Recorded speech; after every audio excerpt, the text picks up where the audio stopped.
The moving truck hadn't even pulled away when Ethan Walker saw her, standing on the porch across the street like she'd been waiting for him all these years. Lena Brooks, the girl who used to skateboard past his house every summer, now a woman with eyes that seemed to know exactly how heavy his duffel bag really was. His son tugged at his hand, asking about the swing set in the backyard, but Ethan couldn't move. Because coming home wasn't supposed to feel like this. Like walking back into a life he'd abandoned, into a neighborhood that remembered the boy he used to be before the uniform, before the divorce, before he became the kind of father who had to rebuild everything from scratch. If you've ever had to start over in the one place that knew you before you broke, stay with me until the end. Hit that like button and drop your city in the comments. I want to see how far this story travels. The house looked smaller than Ethan remembered. He stood on the cracked driveway, his 5-year-old son Cameron pressed against his leg, and stared at the 2-story colonial that had belonged to his parents. The white paint was peeling near the shutters, the front steps sagged slightly on the left side, and the maple tree in the yard had grown so tall its branches now scraped the roof during windstorms. Everything was familiar and foreign at the same time, like looking at an old photograph of yourself and not quite recognizing the person staring back. "Daddy, is this our house now?" Cameron asked, his small voice cutting through the afternoon stillness.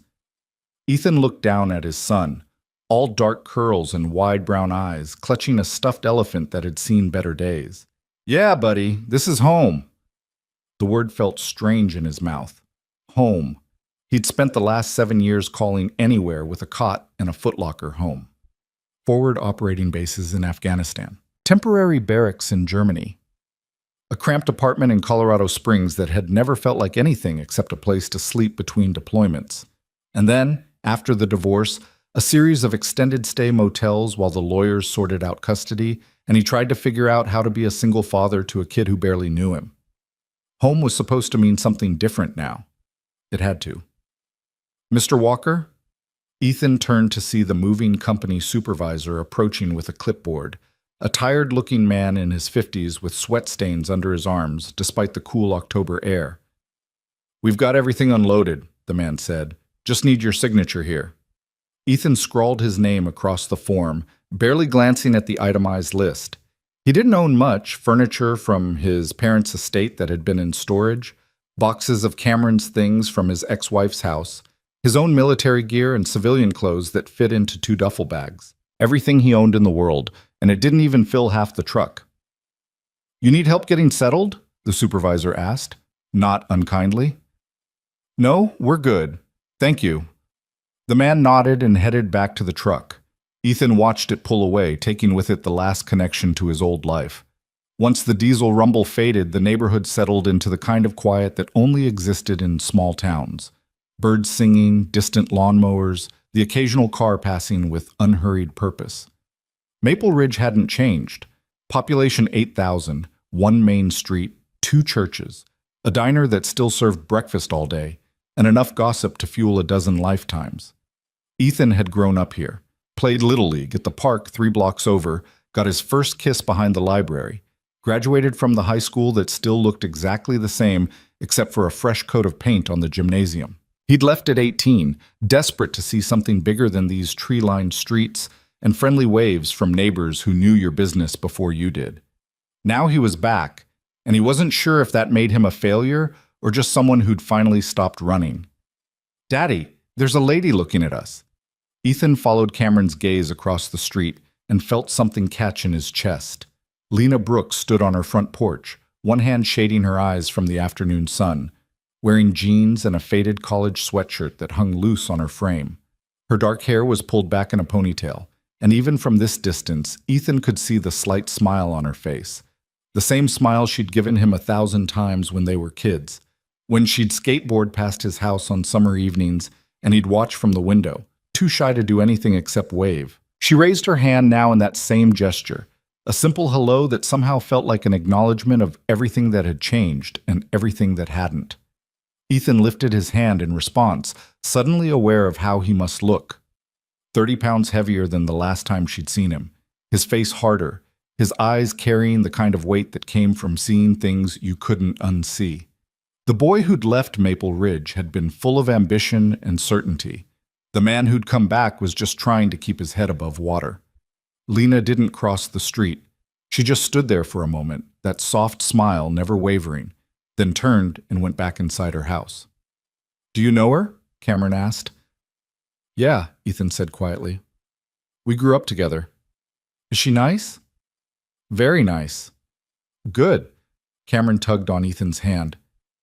"Can we go inside now? I'm hungry." Ethan let his son pull him toward the front door, fumbling with the keys that the estate lawyer had sent him 3 months ago. The lock stuck. It always had, and he had to jiggle the key twice before the door swung open with a familiar creak. The smell hit him immediately.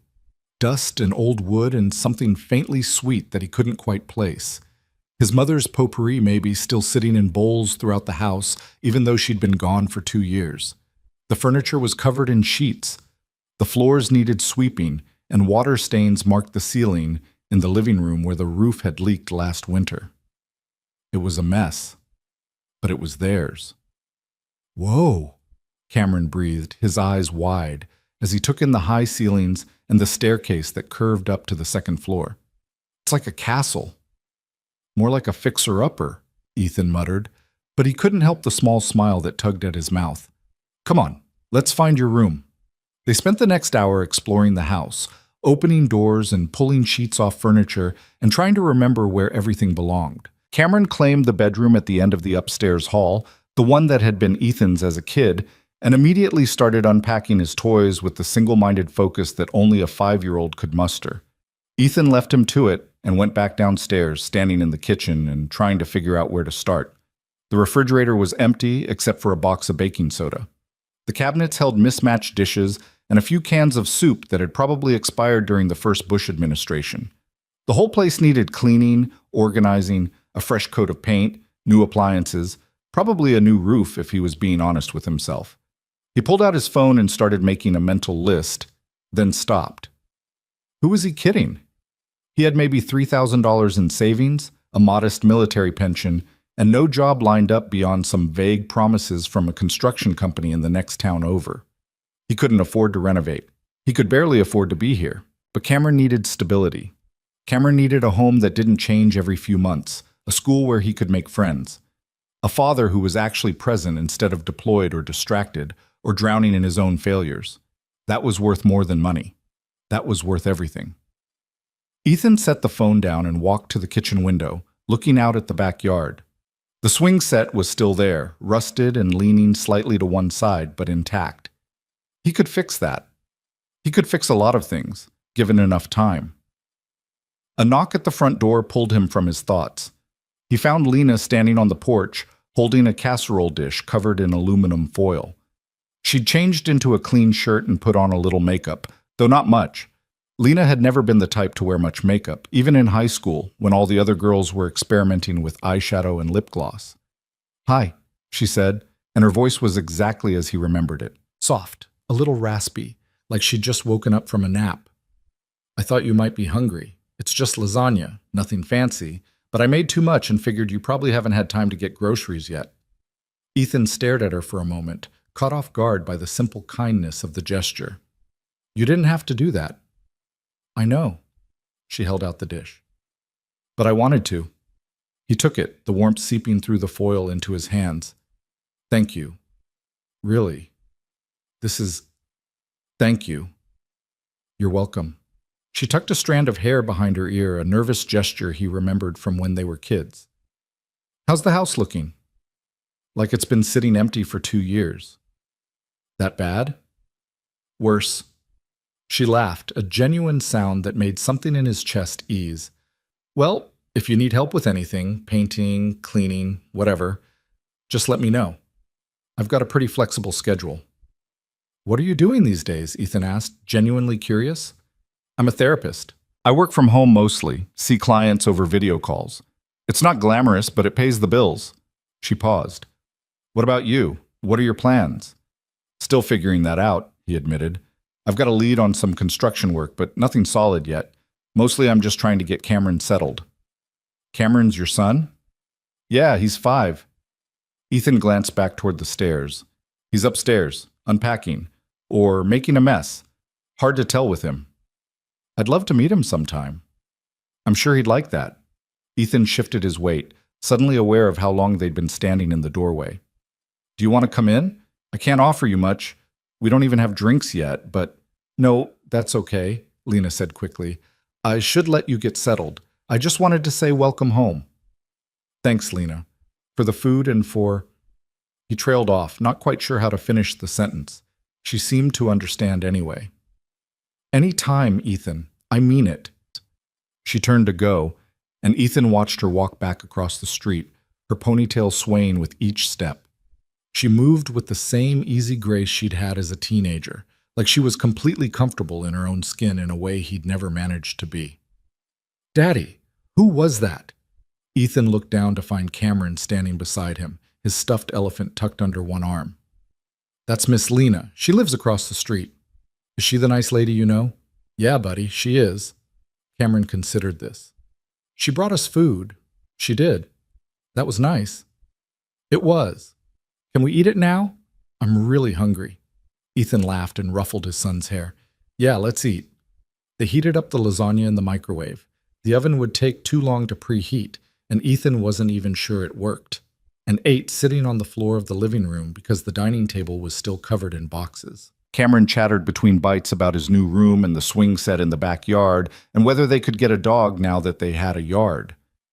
Maybe, Ethan said, knowing full well that meant yes, but wanting to maintain at least the illusion of parental authority. We'll see. After dinner, he got Cameron ready for bed, a routine that involved brushing teeth, finding pajamas in the chaos of unpacked boxes, and reading 3 chapters of a picture book about a bear who couldn't sleep. By the time Cameron's eyes finally closed, it was past 9, and Ethan was exhausted in a way that had nothing to do with physical labor. He went back downstairs and sat on the front porch, listening to the sounds of the neighborhood settling in for the night. Crickets, a dog barking somewhere down the block, the distant hum of the interstate 3 miles away. It was so different from the silence of the desert, where every sound was a potential threat, where you learned to sleep with one eye open and one hand near your weapon. Here, the silence was just silence. It took some getting used to. Across the street, a light was on in Lena's living room window. He could see her moving around inside, probably cleaning up from her own dinner. She lived alone, he realized. No husband, no kids, just her in that little house that had belonged to her parents. They'd moved to Florida a few years back, he remembered.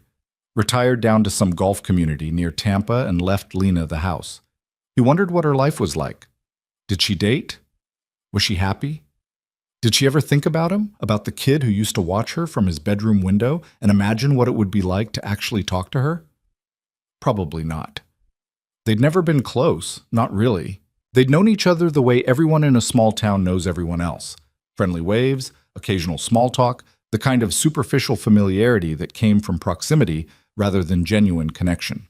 She'd been 2 years behind him in school, part of a different social circle, and by the time he left for the army, she'd been in college somewhere upstate. But she remembered him. She'd brought him lasagna and offered to help with the house and smiled at him like she actually cared that he was back. That had to count for something. The next morning came too early. Cameron woke him up at 6, bouncing on the bed and demanding pancakes. And Ethan dragged himself out of bed with the kind of grogginess that only came from sleeping in an unfamiliar place. The bedroom he'd chosen, his parents' old room, still smelled like his mother's perfume, and every time he rolled over during the night, he'd half expected to see his father's reading glasses on the nightstand. They didn't have pancake mix, so breakfast was toast with peanut butter and the last of the orange juice from the cooler Ethan had packed for the drive. Cameron ate quickly, crumbs falling onto his shirt, and asked if they could explore the neighborhood. Later, Ethan promised. First, we need to go to the store and get some groceries, real food, not just whatever I can scrounge from the pantry. Can I get a toy? No. Please? We'll see. Cameron's face brightened. He'd already figured out that we'll see usually meant yes if he was patient enough. The grocery store was the same one Ethan remembered from childhood, though it had been renovated at some point and now had self-checkout lanes and a coffee bar near the entrance. He grabbed a cart and let Cameron sit in the front, making a list in his head as they walked through the aisles. Milk, eggs, bread, cereal, chicken, vegetables, pasta, sauce. The basics. Nothing fancy. Halfway through the produce section, he heard his name. Ethan Walker, is that you? He turned to find Mrs. Chen, his old English teacher, standing beside a display of apples with a shopping basket over her arm. She looked exactly the same, maybe a little grayer, a little more lines around her eyes, but still sharp and alert, and wearing the kind of sweater that only teachers seem to own. Mrs. Chen, Ethan said, genuinely pleased. How are you? I'm well, dear. More importantly, how are you? I heard you were back in town. She leaned in conspiratorially. Small towns, you know. Word travels fast. I'm doing okay, just trying to get settled. And who is this handsome young man? She smiled at Cameron, who was eyeing her warily from the shopping cart. This is my son, Cameron. Cameron, this is Mrs. Chen. She was one of my teachers in high school. Hello, Cameron, Mrs. Chen said warmly. How old are you? Cameron held up 5 fingers. 5, what a wonderful age. Are you excited about your new house? Cameron nodded, then whispered to Ethan. Can I get down? Stay in the cart, buddy. Mrs. Chen watched this exchange with the kind of knowing smile that only career educators possessed. He's precious. You must be very proud. I am, Ethan said, and meant it. They chatted for a few more minutes. Mrs. Chen caught him up on who'd moved away, who'd gotten married, who'd had kids, the endless cycle of small-town life. And then she excused herself to finish her shopping. Ethan watched her go, feeling a strange mix of nostalgia and displacement. This was what coming home meant. Running into people who remembered you as a teenager, who asked polite questions and made assumptions about who you were now based on who you'd been then. It was comforting and suffocating at the same time. By the time they finished shopping and got back to the house, it was almost noon. Ethan unloaded the groceries while Cameron played in the backyard, his laughter floating through the open kitchen window. It was a good sound, a normal sound, the sound of a kid who felt safe enough to just be a kid. That alone made this move worth it. He was putting away the last of the canned goods when he saw Lena walking up the driveway, carrying a cardboard tray with 2 coffee cups. Ethan met her at the door. You're going to spoil me if you keep bringing food. It's just coffee, she said, handing him one of the cups. I figured you could use the caffeine. Moving is exhausting. You have no idea. He took a sip, black, no sugar, exactly how he liked it. How did you know? Lucky guess, she smiled. Actually, I remember from high school. You used to drink it black at that coffee shop downtown, the one that's a yoga studio now. You remember that? I remember a lot of things. She said it casually, but something in her tone made Ethan look at her more carefully. She was dressed simply today. Jeans, a flannel shirt, boots that looked well-worn and comfortable. Her hair was down, falling in loose waves past her shoulders, and she wasn't wearing any makeup.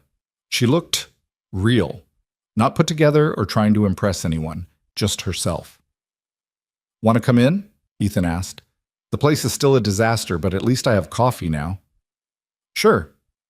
He led her inside, acutely aware of the boxes still stacked in the hallway and the dust coating most surfaces. Lena didn't seem to notice or care. She walked through the rooms with the familiarity of someone who'd been here before, trailing her fingers along the banister as she looked around. Your mom kept this place beautiful, she said softly. I remember coming over for your parents' Christmas parties. She always made the best cookies. Snickerdoodles, Ethan said. Every year. I miss her. She was always so kind to me. She liked you. Ethan paused. She used to ask about you sometimes, whether you were seeing anyone, if you were happy. I think she hoped... He trailed off, unsure how to finish that sentence without making it weird. Lena looked at him, her expression unreadable. Hoped what? That we'd end up together, I guess. She always thought you were a good person. I am a good person, Lena said lightly. But so are a lot of people. Before Ethan could respond, Cameron burst through the back door, dirt smudged on his cheek and grass stains on his knees. Daddy, the swing is broken. I know, buddy. I'll fix it. Cameron skidded to a stop when he saw Lena. Hi. Hi, Lena said, crouching down to his level. You must be Cameron. I'm Lena. I live across the street.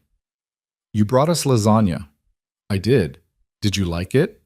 Cameron nodded enthusiastically. It was really good. Better than Daddy's cooking. Hey, Ethan protested, but he was smiling. Lena laughed. Well, if you ever want more, just let me know. I love to cook. But can you make mac and cheese? The best mac and cheese you've ever had. Cameron's eyes widened. Better than the box kind. Way better. Daddy, can Miss Lena make us mac and cheese? Ethan looked at Lena, who was still crouched beside his son, her expression warm and patient. Something in his chest tightened. Not painfully, but like something that had been clenched too long was finally starting to relax. If Miss Lena has time, he said carefully. I have time, Lena said, standing up. How about tomorrow? I'll bring everything over and we can make it together. Really? Really. Cameron threw his arms around her waist in an impulsive hug, and Lena laughed, hugging him back with an ease that suggested she was used to kids. When Cameron pulled away and ran back outside to continue his exploration, Lena straightened, brushing off her jeans. He's sweet, she said. He's a handful. All the best kids are. She picked up her coffee cup from where she'd set it on the counter. I should go. I have a client call in 20 minutes. But I meant what I said about tomorrow. You don't have to. I want to, Ethan. She said it firmly, meeting his eyes. Let me help, please. There was something in her voice that stopped his protest. Not pity, exactly, but understanding, like she knew what it was like to need help and be too proud to ask for it. Okay, he said finally. Tomorrow, for mac and cheese. Perfect. She headed for the door, then paused. And Ethan, it's good to have you home. She left before he could respond, and Ethan stood in the kitchen for a long moment, holding his coffee and trying to figure out what he was feeling. Relief, maybe. Gratitude. And something else. Something he hadn't felt in so long, he almost didn't recognize it. Hope. The rest of the day passed in a blur of unpacking and organizing and trying to impose some kind of order on the chaos. By evening, Ethan had managed to clear out the living room and set up Cameron's bedroom properly. Bed made, toys organized, clothes in the dresser. It wasn't much, but it was a start. He made dinner from the groceries they'd bought, spaghetti with jarred sauce, nothing fancy, and they ate at the kitchen table, which he'd finally cleared of boxes. Cameron told him about the bugs he'd found in the backyard and asked again about getting a dog, and Ethan listened with half his attention, the other half occupied by thoughts of Lena and her easy smile and the way she'd hugged his son like it was the most natural thing in the world. After Cameron went to bed, Ethan went back to the porch. It was becoming a habit, this nightly ritual of sitting outside and listening to the neighborhood settle. He liked the quiet, the way it gave him space to think without the constant noise of military life or the bitter silence of his failed marriage. Tonight, though, his thoughts kept circling back to one question. Why was Lena being so kind to him? They barely knew each other. She had her own life, her own responsibilities, her own everything. She didn't owe him lasagna or coffee or offers to help with the house. She certainly didn't owe him friendship, if that's what this was, but she kept showing up anyway. Maybe it was just who she was, the kind of person who brought casseroles to new neighbors and remembered how strangers took their coffee. Or maybe it was something else, something he was afraid to name because naming it meant acknowledging that he wanted it, and wanting things had only ever led to disappointment. Better to just accept the help and be grateful for it. Better not to read into things that probably didn't mean what he hoped they meant. Across the street, Lena's living room light went off, and a moment later her bedroom light came on. Ethan looked away, feeling like he was intruding on something private, and finished his beer in silence. Tomorrow would bring mac and cheese and whatever else came with it. For now, that was enough. The next afternoon, Lena arrived with 2 grocery bags full of ingredients and a smile that made Ethan's kitchen feel warmer. Cameron bounced around her excitedly as she unpacked butter, milk, 4 different kinds of cheese, and a box of fancy pasta that definitely didn't come from the grocery store in town. This is from a specialty shop, she explained, catching Ethan's curious look. It makes all the difference. If you say so. I do. She handed Cameron a wooden spoon. Okay, sous chef. Your job is to stir when I tell you to stir. Can you do that? Yes! Cameron clutched the spoon like a sword. Ethan leaned against the counter, watching as Lena moved around his kitchen with practiced ease, boiling water, grating cheese, explaining each step to Cameron in a way that was patient without being condescending. She had a gift for making people feel included, he realized. Like whatever she was doing, you were part of it too. "So how are you adjusting?" she asked while the pasta cooked, her voice casual. "To being back, I mean." "It's strange," Ethan admitted. "Everything's the same, but I'm different. Does that make sense?" "Perfect sense." She stirred the cheese sauce, the smell filling the kitchen. "That's what leaving does. You go away, you change, but the place stays frozen in time. And when you come back, it's like trying to fit into clothes that don't quite fit anymore." "Exactly." He was surprised by how accurately she'd described it. "How do you know that?" "I left too. Went to college upstate, worked in the city for a few years. Came back about 3 years ago when my parents moved and I realized I missed this place more than I thought I would." She added more cheese to the pot. "It took a while to feel like I belonged here again. Some days I'm still not sure I do." "But you stayed." "I stayed?" She glanced at him. "Sometimes the place that doesn't quite fit is still better than anywhere else." Cameron tugged on her sleeve. "Can I stir now?" "Yes, carefully. We don't want to splash hot sauce everywhere." Ethan watched his son concentrate fiercely on stirring, his tongue poking out between his teeth the way it always did when he was focused. This was what he wanted for Cameron, these small, normal moments, making mac and cheese with a neighbor, learning to cook, being part of a community that felt safe and stable. "Thank you for this," he said quietly. Lena looked up from the pot. "For what?" "For making this feel normal, for treating us like we belong here." "You do belong here, Ethan. This is your home." "It hasn't felt like home in a long time." "Then maybe we need to change that." She said it simply, like it was the easiest thing in the world. Maybe it was. The mac and cheese was, as promised, the best Cameron had ever had. He ate 2 helpings and declared Lena the best cook in the world, which made her laugh and ruffle his hair affectionately. They ate together at the kitchen table, and for the first time since moving back, Ethan felt like they were doing more than just surviving. They were living. After dinner, Cameron wanted to show Lena his room, so they trooped upstairs and she admired his toys and asked questions about his favorite books, and generally made him feel like the most interesting person in the world. Ethan stood in the doorway, watching, and felt that tightness in his chest again. This was dangerous. Getting used to this. Getting used to her. But he couldn't seem to stop himself. Later, after Cameron was in bed and Lena had gone home, Ethan sat on the porch again and thought about the last time he'd felt this kind of contentment. Not happiness, exactly. He wasn't sure he knew what that felt like anymore, but something quieter, something that felt like maybe, possibly, things were going to be okay. His phone buzzed. A text from an unknown number. "Thanks for letting me crash your dinner. Cameron is wonderful. You're doing a great job with him." He stared at the message for a moment, then typed back, "Thank you. And thank you for the mac and cheese. He's still talking about it." 3 dots appeared immediately. "Anytime. I meant what I said about helping with the house. I'm pretty handy with a paintbrush. I might take you up on that." "I hope you do." "Good night, Ethan." "Good night, Lena." He set the phone down and looked across the street at her house, at the warm glow of lights in the windows. She was building a life here, just like he was trying to build one for himself and Cameron. Maybe they could help each other with that. Maybe that's what neighbors did. Showed up with lasagna and coffee and offers to paint just because it was the right thing to do. Or maybe it was more than that. Ethan wasn't ready to examine that thought too closely. Not yet. But he saved her number in his phone anyway, under a name that felt both familiar and new. Lena. The days began to settle into a rhythm. Mornings were for getting Cameron ready for kindergarten, a process that involved locating missing shoes, negotiating breakfast choices, and the constant battle of convincing a 5-year-old that yes, he did need to brush his teeth every single day. Ethan would drive him to Maple Ridge Elementary, the same school Ethan had attended, and watch him run toward the building with his backpack bouncing against his shoulders. Then the quiet would descend, and Ethan would return to the house to tackle the endless list of repairs and renovations. The roof leaked in 2 places. The bathroom tiles were cracked. The furnace made concerning noises whenever it kicked on. He worked through each problem methodically, the way the army had taught him.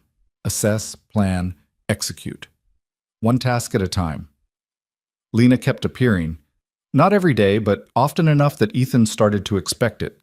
She'd show up mid-morning with coffee, ask what he was working on, and inevitably roll up her sleeves to help. She was good with her hands, better than he'd expected.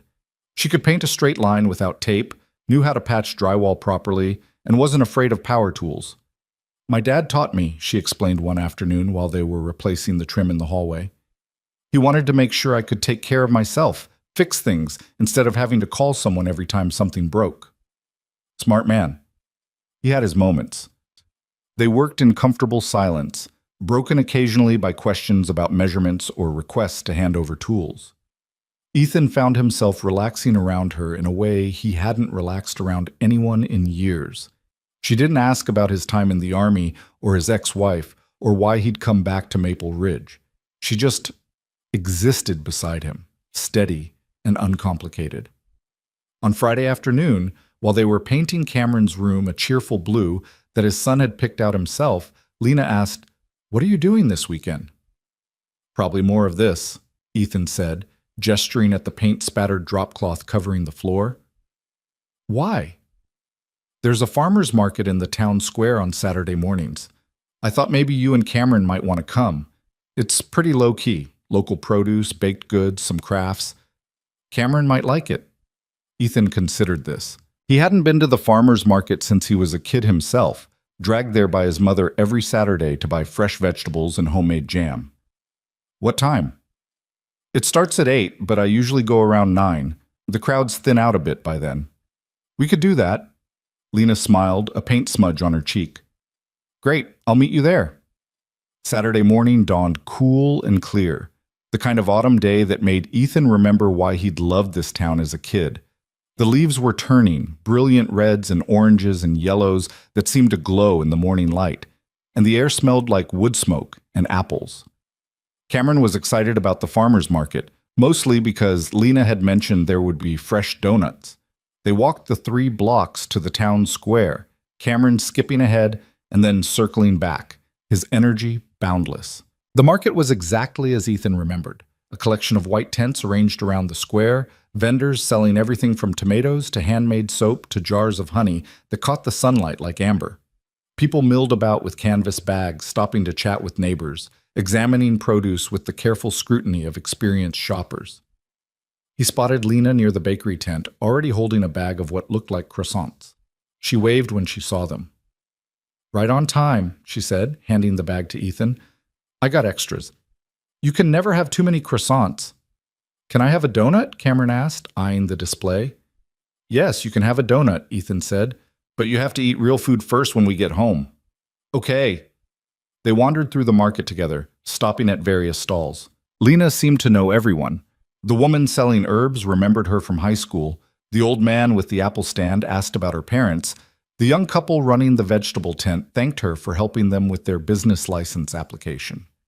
She introduced Ethan each time, not as her neighbor, but as her friend, and people smiled and welcomed him home with the easy warmth of small-town kindness. It felt good, normal, like he was actually part of this community instead of just someone passing through. Cameron gravitated toward a stall selling wooden toys, and while Ethan was distracted trying to convince him that he didn't need a sword, again, Lena bought it anyway and handed it to the boy with a wink. "You didn't have to do that," Ethan said. "I know, but I wanted to." She looked at Cameron, who was already engaged in an imaginary battle with an invisible foe. "He's a good kid, Ethan. You're doing something right. I'm just trying not to screw him up. That's what good parents do." She said it gently but with conviction. "They try. They show up. They care. You're doing all of that." Ethan didn't know what to say to that, so he said nothing. But he felt something shift inside him, a small easing of the constant guilt he carried about not being enough, not doing enough, not being the father Cameron deserved. They bought apples and fresh bread and a jar of raspberry jam that Lena insisted he try. By the time they left the market, Ethan was carrying 2 full bags, and Cameron was happily munching on a donut that had left powdered sugar all over his face. "This was nice," Ethan said as they walked back toward their street. "Thanks for inviting us." Thanks for coming. Lena paused at the corner where their routes would diverge. Hey, I was thinking, if you don't have plans tomorrow, maybe we could take Cameron to that park by the lake? The one with the big playground? The one where we used to have Little League games? That's the one. I go running there sometimes. It's beautiful this time of year. Ethan looked down at Cameron, who was listening intently. What do you think, buddy? Want to go to the park tomorrow? Yes. Can Miss Lena come? She's the one who suggested it. Yay! Cameron did a little jump, nearly dropping his wooden sword. I'll take that as a yes, Lena said, laughing. How about I pick you guys up around 11? Sounds good. They parted ways, and Ethan spent the rest of the day thinking about how easy it was to be around Lena, how she made everything feel lighter somehow, like the weight he'd been carrying wasn't quite so heavy when she was nearby. That night, after Cameron was asleep, he sat on the porch and stared at her house across the street. The living room light was on, and he could see her shadow moving past the window. He wondered what she was doing. Reading, maybe, or watching TV, or working on case notes from her therapy sessions. He wondered if she was thinking about him too. His phone buzzed. Another text from her. I had fun today. Thanks for letting me tag along. He typed back, You invited us. We should be thanking you. Okay, then you're welcome. See you tomorrow? See you tomorrow. He saved the conversation and pocketed his phone, then sat in the quiet for a long time, listening to the night sounds and trying not to think too hard about what all of this meant. Because if he thought about it too much, he'd have to admit that he was starting to care about Lena in a way that went beyond neighborly friendship. And caring about people, really caring, meant risking the kind of hurt he wasn't sure he could survive again. Better to just take it one day at a time. Better to just be grateful for what he had right now, in this moment, and not worry about what might come next. But as he finally went inside and locked the door behind him, he couldn't quite shake the feeling that something was beginning. Something that felt fragile and precious and terrifying all at once. Something that felt a little bit like hope. The Sunday morning after the farmer's market, Ethan woke to the sound of rain drumming against the windows and Cameron's small voice calling from down the hall. Daddy, it's raining! I know, buddy, Ethan called back, checking the clock. 7:30. At least it wasn't 6. Stay in bed for a little while longer. But I'm not tired.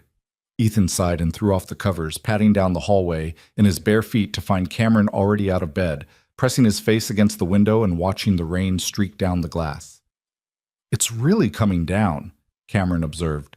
Does this mean we can't go to the park? Probably not today, but we can find other things to do. Like what? Like breakfast. And maybe we can work on that swing set in the backyard. Cameron's face brightened. Can we really fix it? We can try. They made pancakes together, Cameron's favorite, and ate them while watching the rain turn the backyard into a small lake. The swing set stood in the middle of it all, rusted and forlorn, but Ethan could already see what it could become with some work. Sand down the rust, apply fresh paint, replace the chains, tighten the bolts. It was doable. Everything was doable if you broke it down into small enough steps. After breakfast, Ethan bundled Cameron into a raincoat and they ventured out to examine the swing set more closely. The rain had slowed to a drizzle, just enough to make everything damp and cool, but not enough to drive them back inside. It's really broken, Cameron said, poking at a rusted bolt with his finger. Not broken, just old. There's a difference. Can you really fix it? I can definitely try, but I'm going to need your help. Cameron stood up straighter. What do I do? You can hand me tools, and you can tell me if I'm doing it right. Okay. They were still examining the swing set when Ethan heard footsteps splashing through the wet grass. He turned to find Lena approaching, wearing rain boots and a yellow slicker that made her look like she'd stepped out of a children's book. Morning, she called. I saw you two out here and thought you might want some company and coffee. She held up a thermos. You're a lifesaver, Ethan said, accepting the thermos gratefully. What are you doing up so early? I'm always up early. Therapist habit. My first client calls at 8 on Mondays, so my body just wakes up at this time regardless. She crouched down beside Cameron. What are we working on? Daddy's fixing the swing. That's ambitious. Need an extra set of hands? Ethan wanted to say no, wanted to insist he could handle it himself, but the truth was that having help would make the job go faster, and having Lena's company would make it more enjoyable. Sure, he said, if you don't mind getting dirty. I grew up helping my dad with projects like this. I don't mind at all. But they spent the next 2 hours working on the swing set while the rain came and went in fits and starts. Lena was as good as her word. She knew her way around tools, could hold steady, while Ethan tightened bolts and didn't complain when rust flakes got in her hair. Cameron ran back and forth between them, bringing screwdrivers and wrenches and providing a running commentary on their progress. You're really good at this, Ethan observed as Lena expertly sanded down a section of the frame. My dad was a handyman before the plant closed. He taught me everything he knew. She paused, her expression growing distant. He said a woman should never have to depend on someone else to fix what's broken, that she should have the skills to take care of herself. Smart man. He had his moments. She went back to sanding, and Ethan could tell there was more to that story, but he didn't push. They were still learning each other, still figuring out what questions were okay to ask. By the time they finished, the swing set looked almost new. Fresh paint would complete the transformation, but even without it, the structure was solid again. Cameron immediately climbed on, testing it with the fearlessness of a 5-year-old. Be careful, Ethan called. I'm being careful, Lena laughed, brushing rust from her hands. He's fine. Kids are resilient. I know, I just worry. That's what parents do. She looked at him thoughtfully. Can I ask you something? And you don't have to answer if you don't want to. Sure. Where's Cameron's mom? I don't mean to pry, but he's never mentioned her, and you haven't either. Ethan had been expecting this question. In a small town, people talked, and Lena would hear the story eventually anyway. Better she heard it from him. Her name is Rachel. We got divorced 2 years ago, right after I left the army. She has primary custody, but she's been going through some things. New marriage, new baby, trying to blend families, and it was getting complicated for Cameron. So we agreed he'd come live with me for a while. Give everyone some space to adjust. Do you still talk to her? Sometimes. Usually about Cameron. We're civil, which is more than a lot of divorced couples can say. He watched his son swing higher, his laughter carrying across the wet yard. She's not a bad person. We just weren't good together. We wanted different things, needed different things, and we didn't figure that out until we'd already made all the promises. That must have been hard. It was, but staying together would have been harder. He turned to look at Lena. I don't regret the marriage. It gave me Cameron, but I do regret not being honest with myself, and with her, about who I really was and what I really wanted. What did you want? I don't know if I knew back then. I just knew that playing the role of husband and soldier and provider was exhausting, like I was constantly pretending to be someone I wasn't. He paused. Coming back here, I feel like I can finally stop pretending, like I can just be myself, whatever that means. Lena was quiet for a moment, watching Cameron swing. When she spoke, her voice was soft. I think that's brave. A lot of people spend their whole lives pretending because it's easier than being honest. You sound like you're speaking from experience. Maybe I am. She smiled, but there was something sad in it. I spent 3 years with someone who wanted me to be less than I was. Less emotional, less intense, less everything. And I tried so hard to be what he wanted that I almost forgot who I actually was. Marcus. Yeah, Marcus. She shook her head. I don't usually talk about him, but with you, it feels okay, like you won't judge me for staying too long or trying too hard. I could never judge you for that. I did the same thing in my marriage. They stood in silence, watching Cameron play, and Ethan felt a connection forming between them that went deeper than attraction or proximity. They were two people who'd both tried to be something they weren't, who'd both failed at relationships they thought they wanted, who were both trying to figure out how to build something real. Miss Lena, look how high I can go, Cameron shouted from the swing. I see you. That's so high. Are you watching, Daddy? I'm watching. Cameron pumped his legs harder, his small body arcing through the air with pure joy, and Ethan felt his chest tighten with love and fear in equal measure. This was what fatherhood felt like, constant terror wrapped around bottomless affection. The knowledge that you would do anything to protect this small person, even as you had to let them take risks and grow. He's going to be okay, Lena said quietly, reading his expression. You're a good dad, Ethan. He's lucky to have you. I don't always feel like a good dad. Most of the time I feel like I'm making it up as I go. That's what all good parents feel like. The ones who think they have it all figured out are usually the ones screwing it up the most. Ethan looked at her, at the way the drizzle had made her hair curl slightly around her face, at the smudge of rust on her cheek, at the easy comfort in her posture. She belonged here, in this moment, in this yard, in this life he was trying to build. It was too soon to think things like that, too soon to feel this comfortable with someone, but he couldn't help it.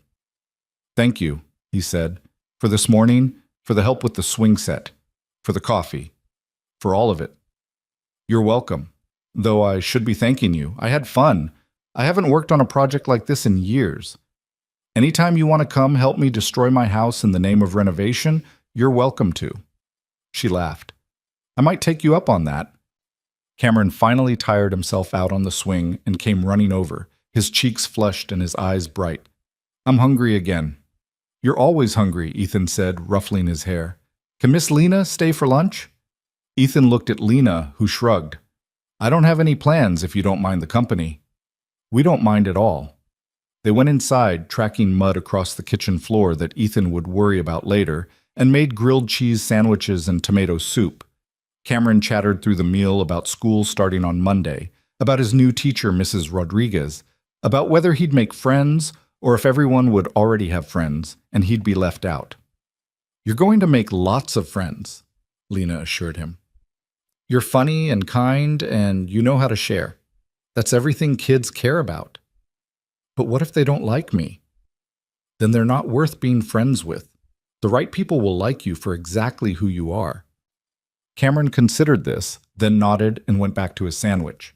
Ethan watched Lena interact with his son, patient, warm, treating him like a person instead of just a kid, and felt that tightness in his chest again. After lunch, Cameron wanted to watch a movie, so they set him up in the living room with a cartoon about talking cars and retreated to the kitchen to clean up. Ethan washed while Lena dried, and the domestic simplicity of it felt both foreign and familiar. "Can I ask you something?" Lena said, setting a dried plate on the counter. "Sure."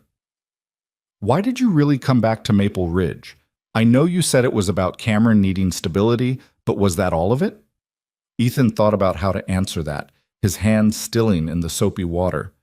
"No, that wasn't all of it. I came back because everywhere else I felt like a ghost, like I was just going through the motions of living without actually being alive. And I remembered how it felt to be a kid here, safe, known, part of something bigger than myself.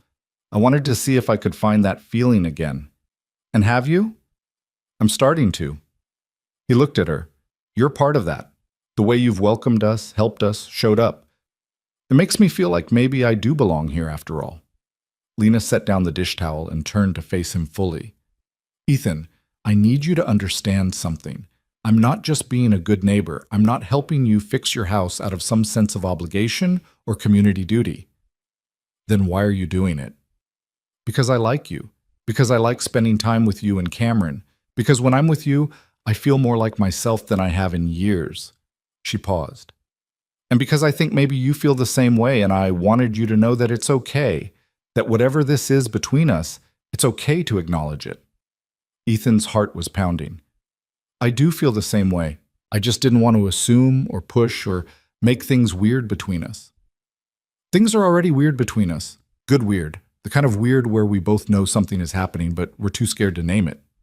So what do we do about it?" "We keep doing what we're doing. We spend time together. We help each other. We see where it goes." She smiled. No pressure, no expectations, just honest effort. "I can do honest effort." "Good." She picked up the dish towel again.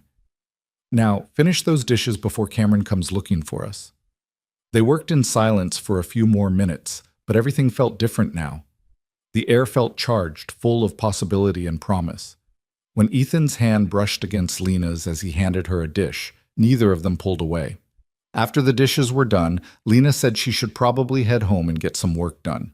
Ethan walked her to the door, suddenly not wanting her to leave but not knowing how to ask her to stay. "Thank you for today," he said. "For everything." "Stop thanking me. I told you I wanted to be here." "Still, it means a lot." She reached up and touched his cheek, just briefly, her fingers warm against his skin. "See you tomorrow?" "Yeah, tomorrow." He watched her walk across the street, waiting until she was safely inside before closing his own door. Cameron looked up from the movie. "Is Miss Lena your girlfriend?" Ethan sat down on the couch beside his son. "Would that be okay with you if she was?" "Yeah, she's nice, and she makes good mac and cheese." "Those are both very good reasons to like someone." "Do you like her?" "Yeah, buddy, I do." "Good." Cameron turned back to the TV, apparently satisfied with this conversation. Ethan sat there, half watching the movie, thinking about Lena and honest effort, and the terrifying possibility that maybe, just maybe, he was getting a second chance at building something real. That night, after Cameron was asleep, Ethan's phone buzzed with a text from Lena. "I had a really good day. Thank you for letting me be part of it." He stared at the message for a moment, then typed back, "I had a good day too. Same time tomorrow? I'm tackling the bathroom tiles and could use someone who knows what they're doing. You're going to owe me so much coffee at this rate. I'll buy you your own personal coffee maker. Deal. See you tomorrow, Ethan." "See you tomorrow." He set the phone down and looked around the living room, at the boxes still waiting to be unpacked, at the walls that needed painting, at all the work still ahead of him. A month ago, it would have felt overwhelming, but now, knowing Lena would be there to help, knowing Cameron was settling in, knowing he was finally building something that felt like home, it just felt manageable. More than manageable. It felt like exactly where he was supposed to be. The next morning was Monday, and the house erupted into controlled chaos as Ethan tried to get Cameron ready for his first day of kindergarten. Cameron changed his shirt 4 times, insisted his hair wouldn't stay flat, and asked approximately 17 questions about whether the other kids would like him. "They're going to love you," Ethan said for the 5th time, finally getting Cameron's shoes tied. "You're smart and funny and kind. What's not to love?" "But what if I don't know how to do something? What if everyone else already knows how to read and I'm the only one who doesn't?" "Then you'll learn. That's what school is for." Ethan pulled his son into a hug. "And if anything feels scary or hard, you tell Mrs. Rodriguez and she'll help you, okay?" "Okay." They were heading out the door when Lena appeared on her porch, holding that familiar paper bag. "First day of school breakfast round 2, she called. "Chocolate chip muffins this time." Cameron's face lit up, and he ran across the street to accept the bag. "Thank you, Miss Lena." "You're welcome. Are you excited about school?" "I'm nervous." "That's totally normal. I was nervous on my first day of kindergarten, too." "Really?" "Really. But you know what I figured out? The other kids were just as nervous as I was. We were all in it together." Cameron seemed to consider this, then nodded. "Okay. I can do it." "I know you can." Ethan walked over, grateful once again for the way Lena seemed to know exactly what to say. "Want to come with us? I know you said you would yesterday." "I'd love to." They drove to the elementary school together, Cameron bouncing in the back seat and talking through his nervousness. The parking lot was crowded with parents and children, everyone looking slightly shell-shocked by the reality of the school year beginning. Mrs. Rodriguez greeted them at the kindergarten classroom door, her warm smile immediately putting Cameron at ease. "Good morning, Cameron. Are you ready for a great first day?" Cameron nodded, suddenly shy, and pressed closer to Ethan's leg. Ethan crouched down to his son's level. "Remember what we talked about. You're brave and smart, and you're going to have a great day." "What if I miss you?" "Then you think about me and know that I'm thinking about you too, and I'll be right here at 3 o'clock to pick you up and hear all about your day." Cameron threw his arms around Ethan's neck, holding on tight, and Ethan felt his throat tighten. This was harder than he'd expected, letting go, watching his son walk into a room without him, trusting that it would all be okay. "I love you, buddy," he whispered into Cameron's hair. "I love you too, Daddy." Lena knelt down beside them. "Hey, Cameron, can I tell you a secret?" Cameron pulled back, curious. "What?" "Your dad is going to be way more nervous about this than you are, so maybe you can be brave for both of you." Cameron looked at Ethan, seeing the truth of this in his father's face, and something shifted in his expression. He stood up straighter, took a deep breath, and nodded. "I can do that." "I know you can," Lena said. Cameron took Mrs. Rodriguez's offered hand and walked into the classroom without looking back. Ethan watched until his son disappeared into the sea of other children, then stood there staring at the closed door like if he looked away, something terrible would happen. "He's going to be fine," Lena said softly, taking Ethan's hand. "I know. It's just hard. Come on, let's go get coffee and you can tell me about those bathroom tiles you need help with. They walked back to the car hand in hand, and Ethan realized that this was the first time they'd held hands in public, the first time they'd openly acknowledged what was growing between them. Several parents noticed, their eyes following them with curiosity, and Ethan could practically hear the gossip starting. Let them talk, he thought. He didn't care. They stopped at the diner for coffee, and Carla the waitress gave them a knowing look when she brought their mugs. "You two are the talk of the town, you know," she said, topping off their coffee without being asked. "Are we?" Lena asked mildly.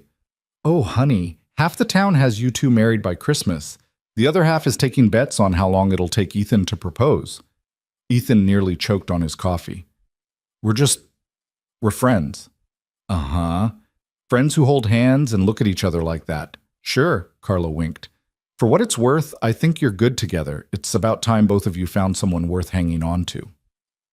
After she left, Lena raised an eyebrow at Ethan. "Married by Christmas? Small towns. Everyone's in everyone else's business.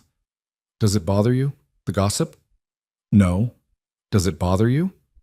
"Not really. I've lived here long enough to know that people are going to talk no matter what we do. Might as well give them something worth talking about." Ethan smiled. "Is that what we're doing? Giving them something to talk about?" "Among other things." She took a sip of her coffee. "So, those bathroom tiles, are we actually tackling those today, or was that just an excuse to see me again?" "Both. Definitely both." They spent the rest of the morning ripping out the old tiles in Ethan's upstairs bathroom, working in comfortable rhythm. Lena was right. They were good together. They anticipated each other's movements, communicated without words, filled the silences with easy conversation about nothing in particular. Around noon, they broke for lunch, and Ethan made sandwiches while Lena washed the tile dust from her hands. "I could get used to this," she said, leaning against the counter. "Used to what? Manual labor and PB and J? Used to spending my days with you, working on projects, talking about nothing, just being." "I could get used to it too." He handed her a plate. "Actually, I think I already have." They ate sitting on the back porch steps, watching clouds drift across the autumn sky. The yard was still a mess. Leaves everywhere, flower beds overgrown, fence posts rotting, but Ethan could see the potential. He could see what it could become with time and effort and care. "What are you thinking about?" Lena asked. "This place. How much work it needs. How overwhelming it all feels sometimes." "You don't have to do it all at once. That's the thing about houses. They're always projects. Always something that needs fixing or updating or attention. You just chip away at it, one thing at a time." "Is that a metaphor?" "Maybe." She smiled. "Or maybe it's just practical advice." "I'll take both." At 3 o'clock, they drove to the elementary school to pick up Cameron. Ethan's stomach was in knots, worried that his son would come out crying or scared or unhappy. But when the classroom door opened, Cameron burst out with the biggest smile Ethan had seen in weeks. "Daddy, Miss Lena, I had the best day!" Relief flooded through Ethan as he caught his son in a hug. "Yeah? Tell me everything." Cameron talked non-stop the entire drive home, his words tumbling over each other in his excitement. He'd made 3 friends, Emma and Jake, and a girl named Sophie who had the same backpack as him. Mrs. Rodriguez had let him be the line leader twice. They'd learned about the letter A and read a story about an alligator and played on the playground and had pizza for lunch. "It sounds like you had an amazing day," Lena said. "I did. Can I go back tomorrow?" "You get to go back tomorrow," Ethan confirmed. "Every day, in fact." "Good." That night, after Cameron was bathed and fed and read to and finally asleep, Ethan texted Lena. "Thank you for being there today, for the school drop-off and the moral support and all of it. Anytime. I meant what I said about getting used to this." "Me too. Want to come over tomorrow? Cameron wants to show you his homework." "He has homework already?" "He's in kindergarten. It's a worksheet about the letter A, but he's very proud of it. Then I'll definitely come see it. Good night, Ethan." "Good night, Lena." Ethan set his phone down and walked through the quiet house, checking locks and turning off lights. The renovation was far from done, but it was getting there. Room by room, task by task, it was becoming a home. and he wasn't doing it alone anymore. That was the part that still surprised him. How natural it felt to have Lena in his life, in his space, helping him build this new existence. How right it felt to have her there when Cameron needed reassurance, or when Ethan needed someone to talk to, or when they both just needed company while doing mundane tasks. He thought about what Carla had said. Married by Christmas. It was absurd, way too fast, completely unrealistic. But standing in his kitchen in the house where he'd grown up, finally feeling like he was building a life worth living, Ethan couldn't help but think that maybe, possibly, it wasn't as absurd as it should be. Maybe some things were just meant to happen quickly. Maybe when you'd spent years pretending to be someone you weren't, you recognized the real thing when you finally found it. Maybe this was it. The real thing. The second chance he didn't know he'd been looking for. And maybe, just maybe, he was ready for it. The short trip came up unexpectedly, the way good things sometimes do when you're not looking for them. Ethan had been replacing the rotted boards on the back porch when Lena appeared around the side of the house, carrying 2 thermoses and wearing a light jacket against the October chill. "Coffee delivery," she announced, handing him one of the thermoses. "You're going to single-handedly keep me caffeinated through this entire renovation." "Someone has to." She sat down on the steps, careful to avoid the pile of old boards he'd already removed. "So I have a proposition for you." Ethan paused mid-swing with his hammer. "I'm listening." "My friend Emma owns a cabin about 2 hours north of here. It's right on Lake Harmony, really beautiful this time of year. She's letting me use it this weekend, and I thought, if you and Cameron don't have plans, maybe you'd want to come along. Just for Saturday and Sunday. Get away from all this." She gestured at the house, the endless repairs, the weight of settling in. "I don't know," Ethan said slowly. "That's a lot to ask of you. We'd be in your way." "You wouldn't be in my way. I'm inviting you." She took a sip of her coffee. "Look, I know you've been working nonstop since you got here. Cameron starts kindergarten on Monday, and you'll both be juggling new routines. This might be the last chance for a while to just breathe. No pressure, no expectations, just a couple days by the lake." Ethan set down his hammer and sat beside her on the steps. The morning sun was warming the air, burning off the last of the fog that had settled overnight. "Why are you doing all this? The food, the help with the house, now this?" Lena was quiet for a moment, staring out at the backyard where Cameron's swing set stood waiting to be repaired. "Do you remember the summer before you left for the army?" "Some of it. I was 16. My dad had just lost his job at the plant, and my parents were fighting constantly. I used to come sit on our porch at night because I couldn't stand to hear them yelling." She paused. "Your mom noticed. She never said anything directly, but she started finding reasons to wave me over. She'd made too many cookies, or she needed help picking tomatoes from the garden, or she had magazines she thought I'd like. Little things. But they mattered." Ethan remembered his mother doing things like that. She'd had a gift for seeing people who were hurting and finding ways to help without making them feel pitied. "She made me feel less alone," Lena continued. "And when I asked her once why she was so nice to me, she said, because everyone needs someone to show up for them. So that's what I'm doing, Ethan. I'm showing up, like your mom showed up for me." Something tight unwound in Ethan's chest. She would have liked that, knowing she made a difference. She did. Lena stood up, brushing off her jeans.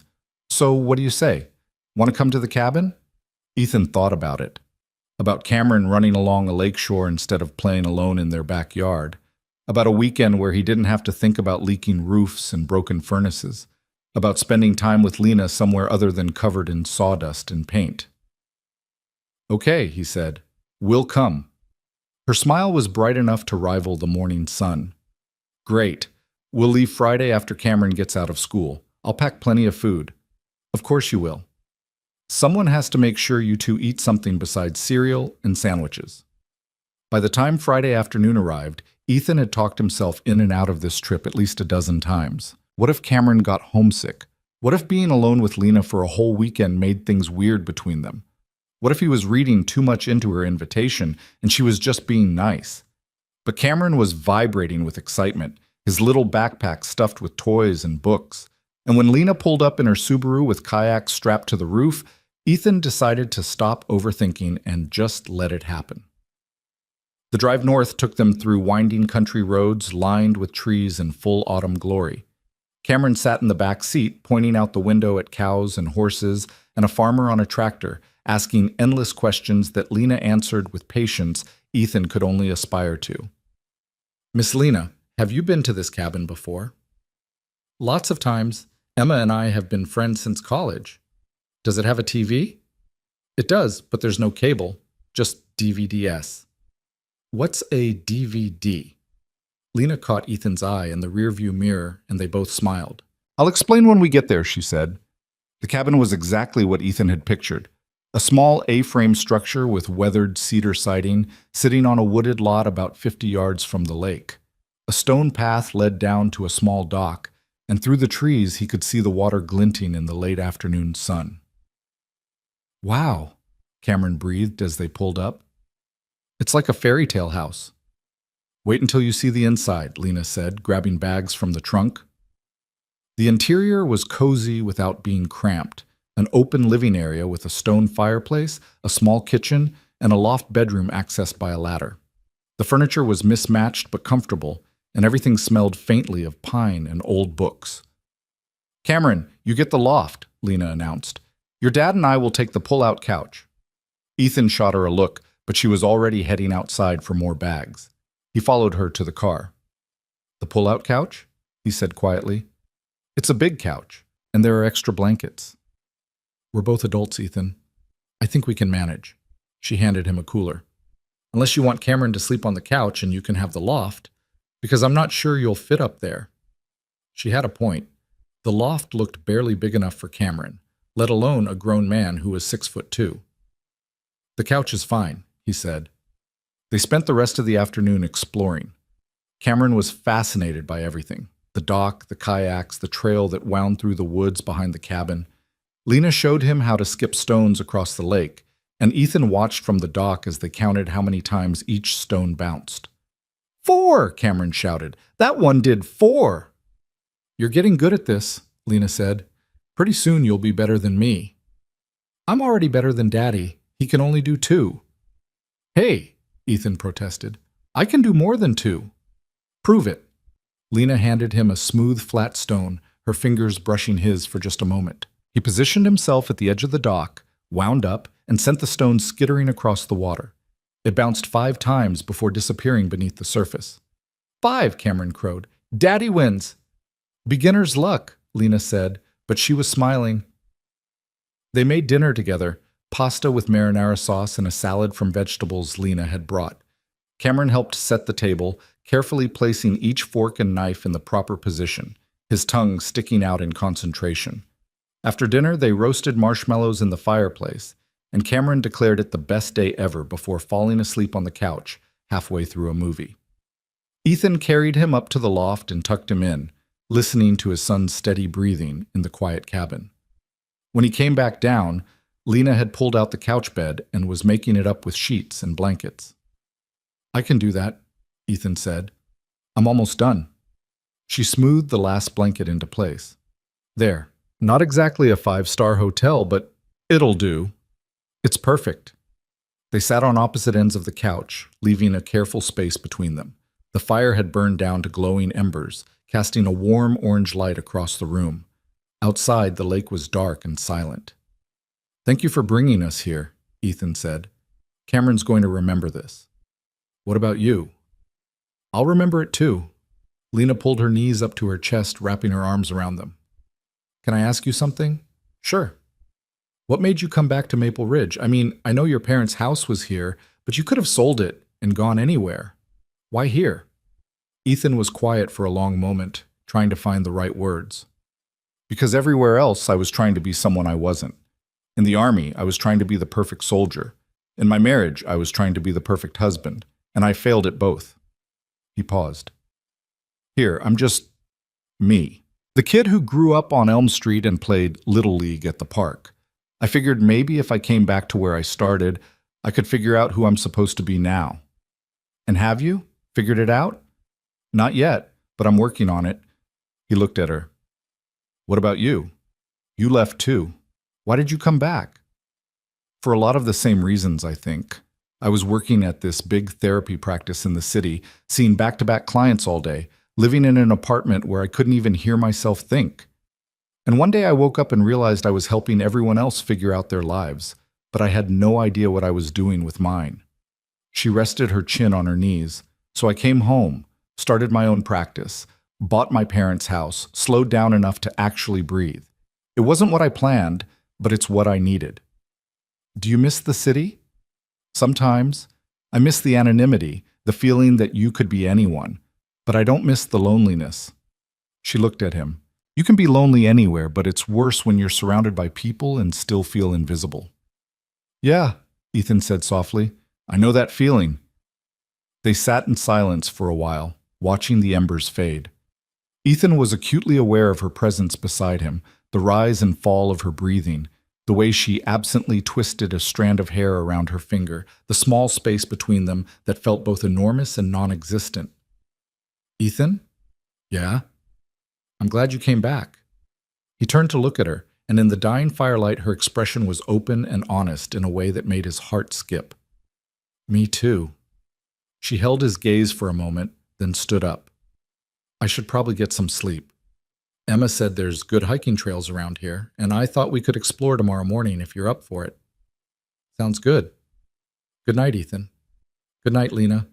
He watched her disappear into the bathroom, then lay back on his side of the pull-out bed and stared at the ceiling. His mind was racing, replaying every moment of the day, every word of their conversation, trying to decipher what it all meant. When Lena emerged from the bathroom in pajama pants and a sweatshirt, she climbed into the other side of the bed without comment. They lay there in the darkness, a careful foot of space between them, both pretending to sleep. Ethan? Lena's voice was quiet. Yeah? Are you afraid of failing again? The question hung in the air. He could have deflected, made a joke, pretended not to understand what she was really asking. But something about the darkness, the intimacy of the moment, made him want to be honest. Every day, he admitted. I'm terrified that I'm going to screw up Cameron's life, that I'm going to make the same mistakes I made in my marriage, that I'm going to let down everyone who's counting on me. That's what being a parent is, though. Being terrified and doing it anyway. She paused. For what it's worth, I think you're doing an amazing job. You barely know me. I know you show up for your son every single day. I know you're rebuilding your life from scratch and doing it with grace.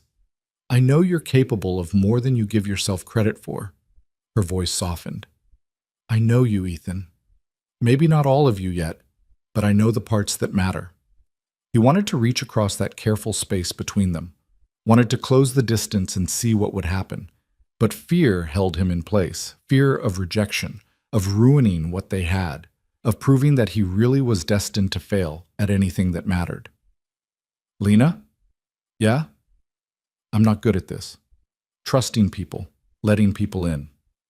I know. But I want to try. With you. He felt her shift in the darkness, moving closer until her hand found his. Her fingers laced through his, warm and certain. Then try, she said simply. They fell asleep like that, hands linked across the space between them. And when Ethan woke in the early morning light, he found that sometime during the night they drifted together. Lena was curled against his side, her head on his shoulder, breathing softly in sleep. He didn't move. He just lay there, watching the sunrise paint colors across the lake through the cabin windows, and let himself feel something he hadn't felt in years. Safe. The morning brought Cameron bounding down from the loft, full of energy and questions about breakfast. Lena extracted herself from Ethan's side with a sleepy smile, and they moved around the small kitchen in easy coordination. Ethan making coffee while Lena cooked pancakes, Cameron setting the table with the same careful concentration he'd shown the night before. After breakfast, they hiked one of the trails Lena had mentioned. It wound up through the woods to a lookout point that offered a view of the entire lake spread out below them. Cameron ran ahead, scrambling over rocks and fallen logs with the fearlessness of childhood, while Ethan and Lena followed at a slower pace. He's got good energy, Lena observed. That's one way to put it. I usually just say he's exhausting, she laughed. How are you feeling about him starting school on Monday? Nervous? What if the other kids aren't nice to him? What if he has trouble adjusting? What if… Ethan. She touched his arm. He's going to be fine. Kids are resilient, and he has you looking out for him. I just want to get it right. After everything he's been through with the divorce, the moving around, all of it, I want to give him stability. You are giving him stability. You're here. You're present. That's what matters. They walked in silence for a moment, then Lena added quietly, "My dad wasn't around much when I was growing up. He worked all the time, and when he was home, he was too tired or too stressed to really be present. I used to wish he'd just see me, really see me." Is that why you became a therapist? Partly. I wanted to be the person who really saw people, who made them feel like they mattered. She smiled. Turns out, I'm pretty good at it. I can see that. They reached the lookout point to find Cameron already there, peering over the edge at the drop below. "Careful, buddy," Ethan called. "I'm being careful. Look how far we can see." The view was spectacular. The lake stretched out like a mirror, reflecting the sky and the trees in perfect symmetry. Other cabins dotted the shoreline, tiny from this height, and in the distance, mountains rose in blue-gray waves. "It's beautiful," Ethan said. "It is," Lena agreed, but when he glanced at her, she was looking at him instead of the view. The moment stretched between them, full of things unsaid, and Ethan felt that familiar pull, the desire to close the distance, to take a risk, to see what might happen if he stopped being afraid. But Cameron was scrambling back toward them, chattering about rocks and trees and whether there were bears in these woods. And the moment passed. They spent the rest of the day by the lake. Lena taught Cameron how to kayak in the shallow water near the dock, while Ethan watched from shore, his heart in his throat every time the small boat wobbled. But Lena was patient and careful, her voice calm and encouraging, and by the afternoon, Cameron was paddling in small circles, proud of his new skill. "Can we stay here forever?" Cameron asked at dinner, tomato sauce smeared across his chin.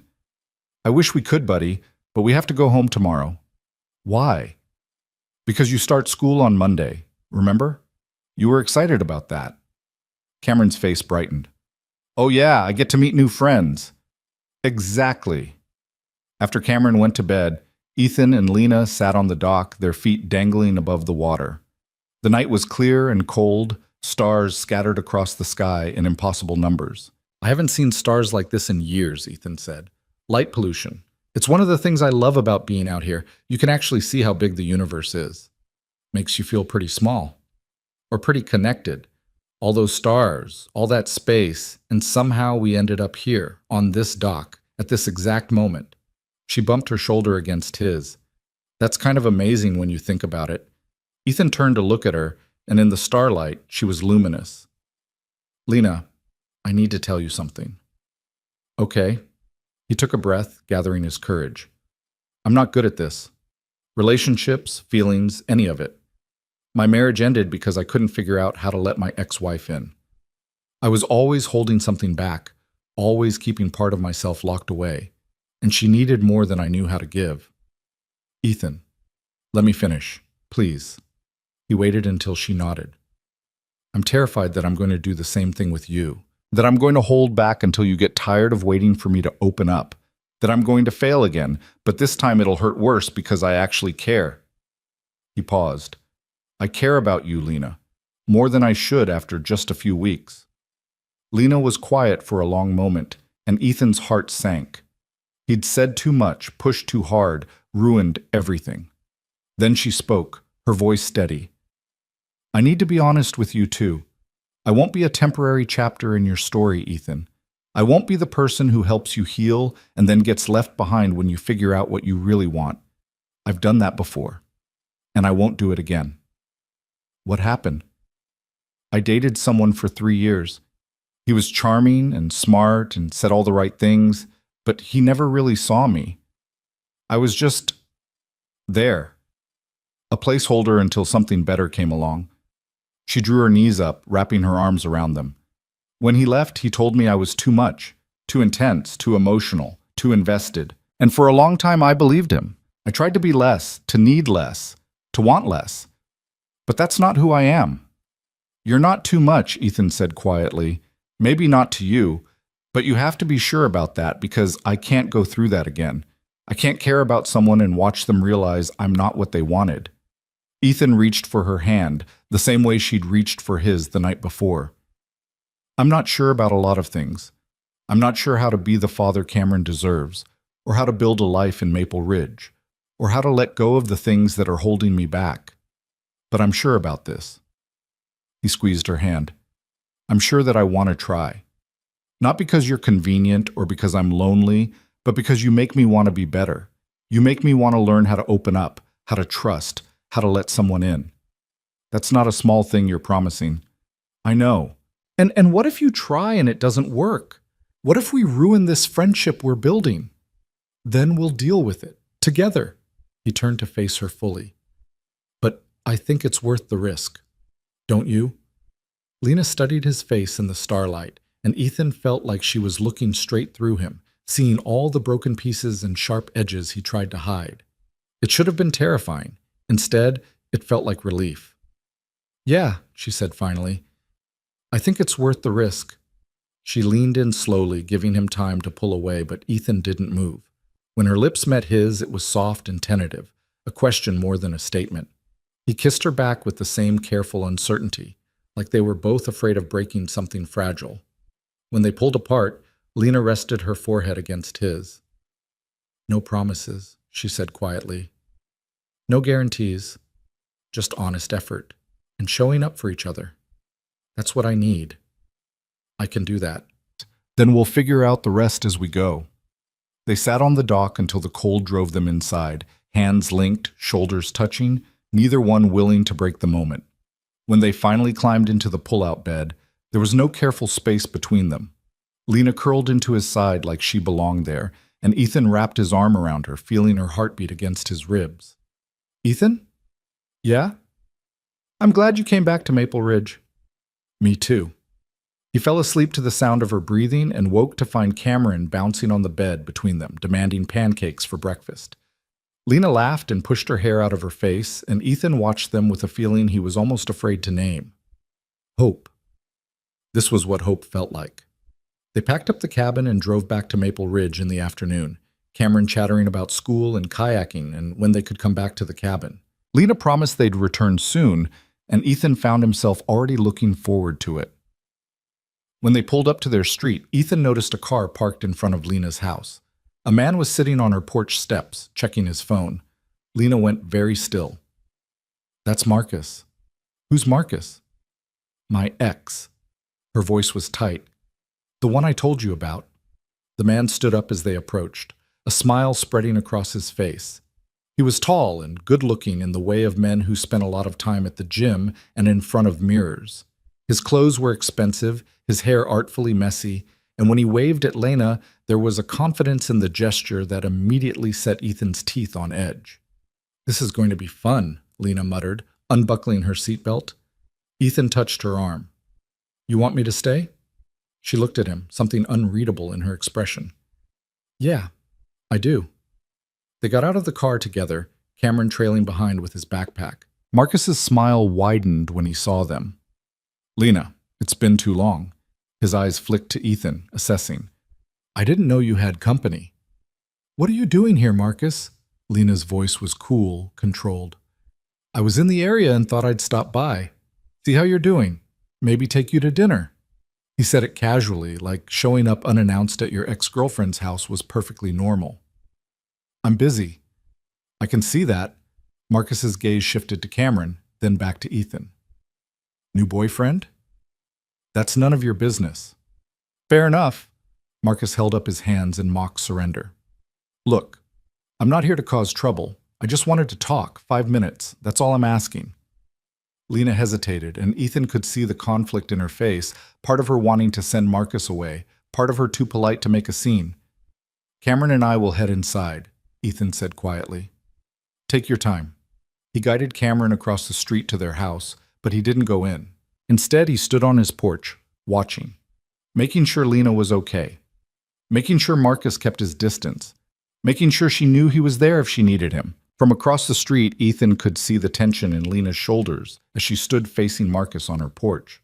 Cameron tugged at his hand, asking about a snack, but Ethan's attention was locked on the scene unfolding in front of Lena's house.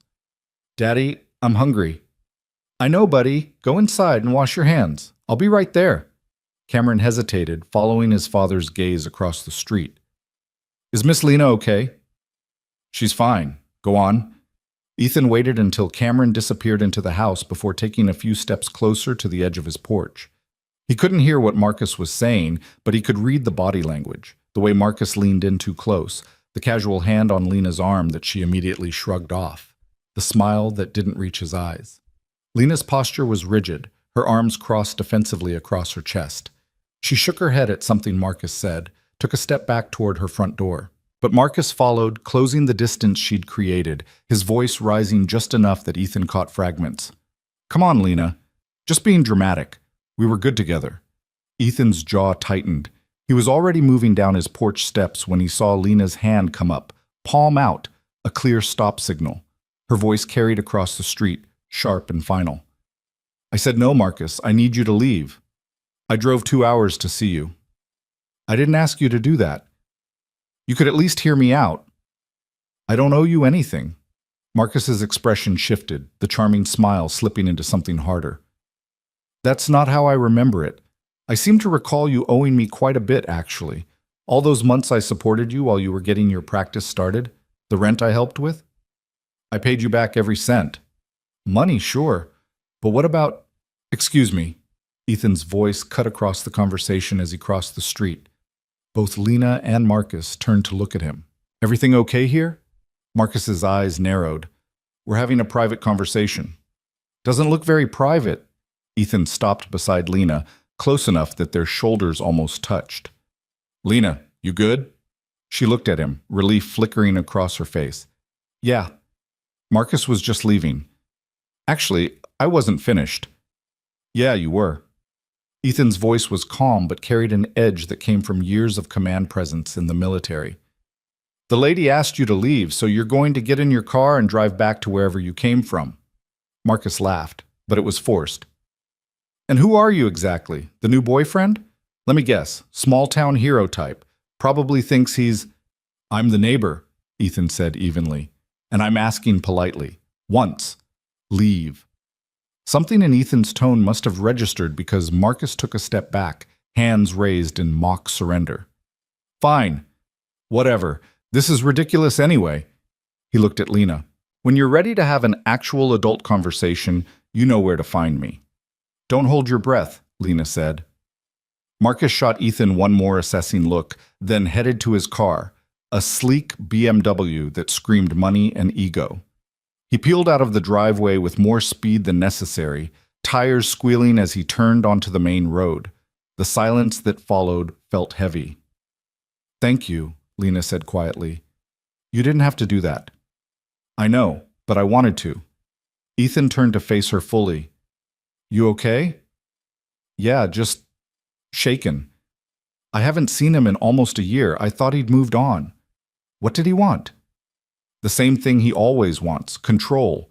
He can't stand that I'm doing fine without him, that I built a life here that doesn't include him. She wrapped her arms around herself. He used to do this when we were together, show up unannounced, insert himself into my plans, make everything about him. I thought moving back to Maple Ridge would put enough distance between us, but apparently not. Did he hurt you when you were together? Not physically, but emotionally? She laughed, but there was no humor in it. He was an expert at making me feel small, at convincing me that my feelings were too much, that I was overreacting, that I should be grateful he put up with me at all. Ethan felt anger kindle in his chest, hot and protective. He's an idiot. He's manipulative. There's a difference. Lena looked up at him. I'm sorry you had to see that. I'm sorry I let him get to me. I should have just gone inside and ignored him. Don't apologize. You handled it exactly right. He paused.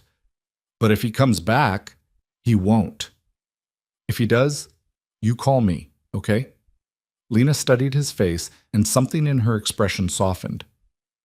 You meant what you said last night, about trying. Every word. She reached for his hand, lacing her fingers through his. Thank you for being here, for showing up. Always. They stood like that for a moment, hands linked in the fading afternoon light, and Ethan felt the weight of what they were building, something fragile and new and worth protecting.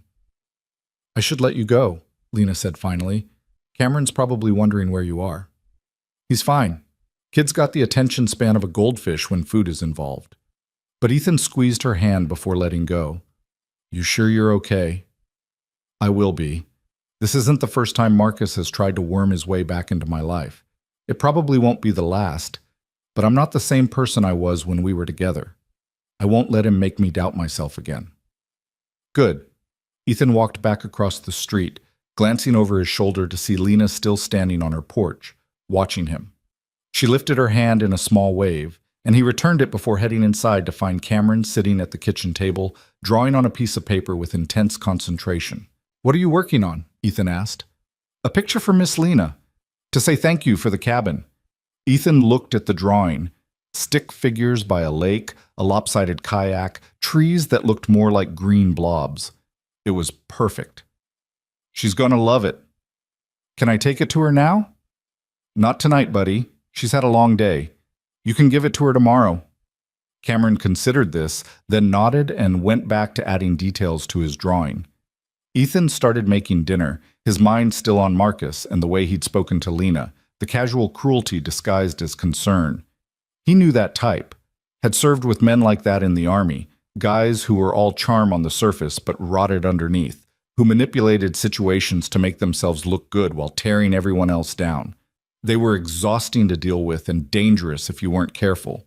But Lena had handled herself. She'd set boundaries, stood her ground, asked for help when she needed it. That took strength most people didn't have.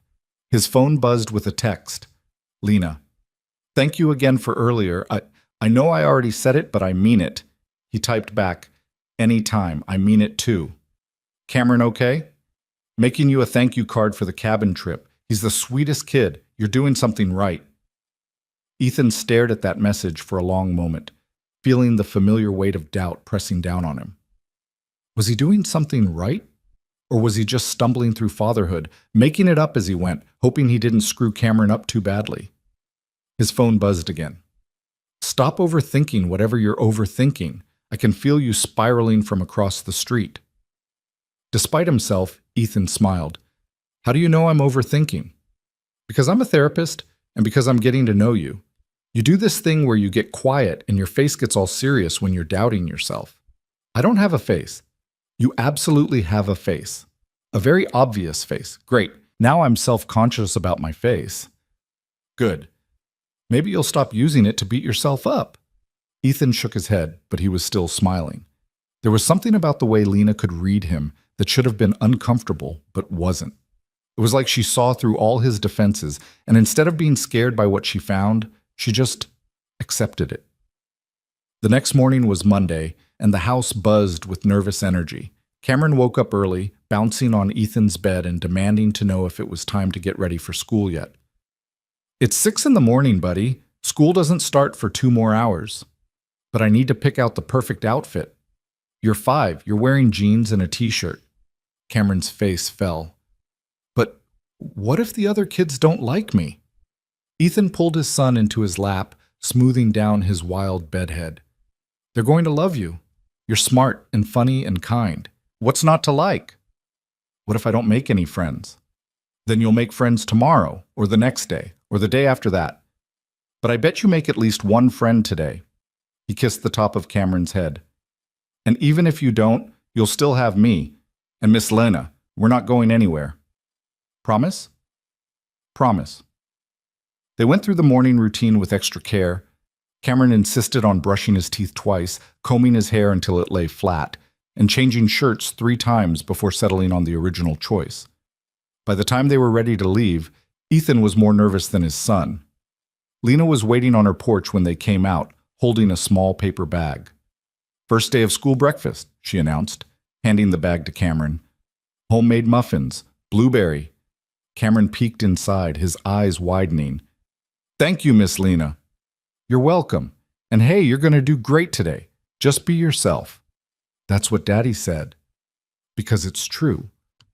Ethan watched this exchange, feeling that tightness in his chest again. The way Lena showed up for Cameron, the easy affection between them. It was everything he'd wanted his son to have and never thought they'd find. Want to come with us? The words were out before Ethan could second guess them. To drop him off? Lena's face brightened. Really? Yeah, if you want. I'd love to. The elementary school was exactly as Ethan remembered it. A long brick building with a playground out front and a flag snapping in the morning breeze.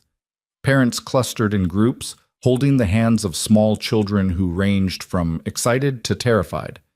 Cameron fell somewhere in the middle, clutching Ethan's hand tightly as they approached the kindergarten entrance. A young teacher with kind eyes and a bright smile greeted them at the door. Welcome, you must be Cameron. I'm Mrs. Rodriguez. We talked on the phone last week. Cameron pressed closer to Ethan's leg. Hey, Ethan crouched down to his son's level. Remember what we talked about? About being brave? I don't feel brave. That's okay. Brave doesn't mean you're not scared. It means you do the thing even when you are scared. He brushed his hand through Cameron's hair. You can do this. What if I need you? Then Mrs. Rodriguez will call me and I'll come get you. But I think you're going to have so much fun, you won't even think about me. Cameron looked doubtful, but he let Lena give him a quick hug before taking a deep breath and walking through the door with Mrs. Rodriguez. He looked back once, his small face uncertain, and Ethan waved. Then he was gone, swallowed up by the classroom full of other children and the beginning of a whole new chapter. Ethan stood there for a moment, staring at the closed door, feeling like someone had carved out a piece of his chest. He's going to be fine, Lena said softly, taking his hand. I know. It's just, he's growing up. That's what they do. I'm not ready. No parent ever is. They walked back to the car in silence, and Ethan tried to shake off the melancholy that had settled over him. This was a good thing. Cameron was starting school, making friends, building a life here. That's what Ethan wanted. That's what they'd come back to Maple Ridge to do. So why did it feel like loss? Coffee? Lena suggested as they pulled away from the school. I know a place. The diner? Is there anywhere else in this town? The diner was bustling with the usual morning crowd, retirees nursing coffee and reading newspapers, construction workers grabbing breakfast before heading to job sites, mothers with toddlers too young for school. Ethan and Lena slid into a booth near the window, and within seconds, a waitress appeared with 2 mugs and a pot of coffee. Well, well, the waitress said, a knowing smile spreading across her face. Ethan recognized her immediately, Carla Mitchell, who'd been a few years ahead of him in school and had worked at this diner for as long as he could remember. Ethan Walker, heard you were back in town. Hi, Carla. And Lena Brooks. You two together now? We're neighbors, Lena said smoothly. Yeah. Neighbors who have breakfast together the morning after dropping off a kid at school. Carla's grin widened. Sure. Just neighbors. Carla, please don't. Relax, honey. I'm just teasing, though you know everyone in town is going to have an opinion about it.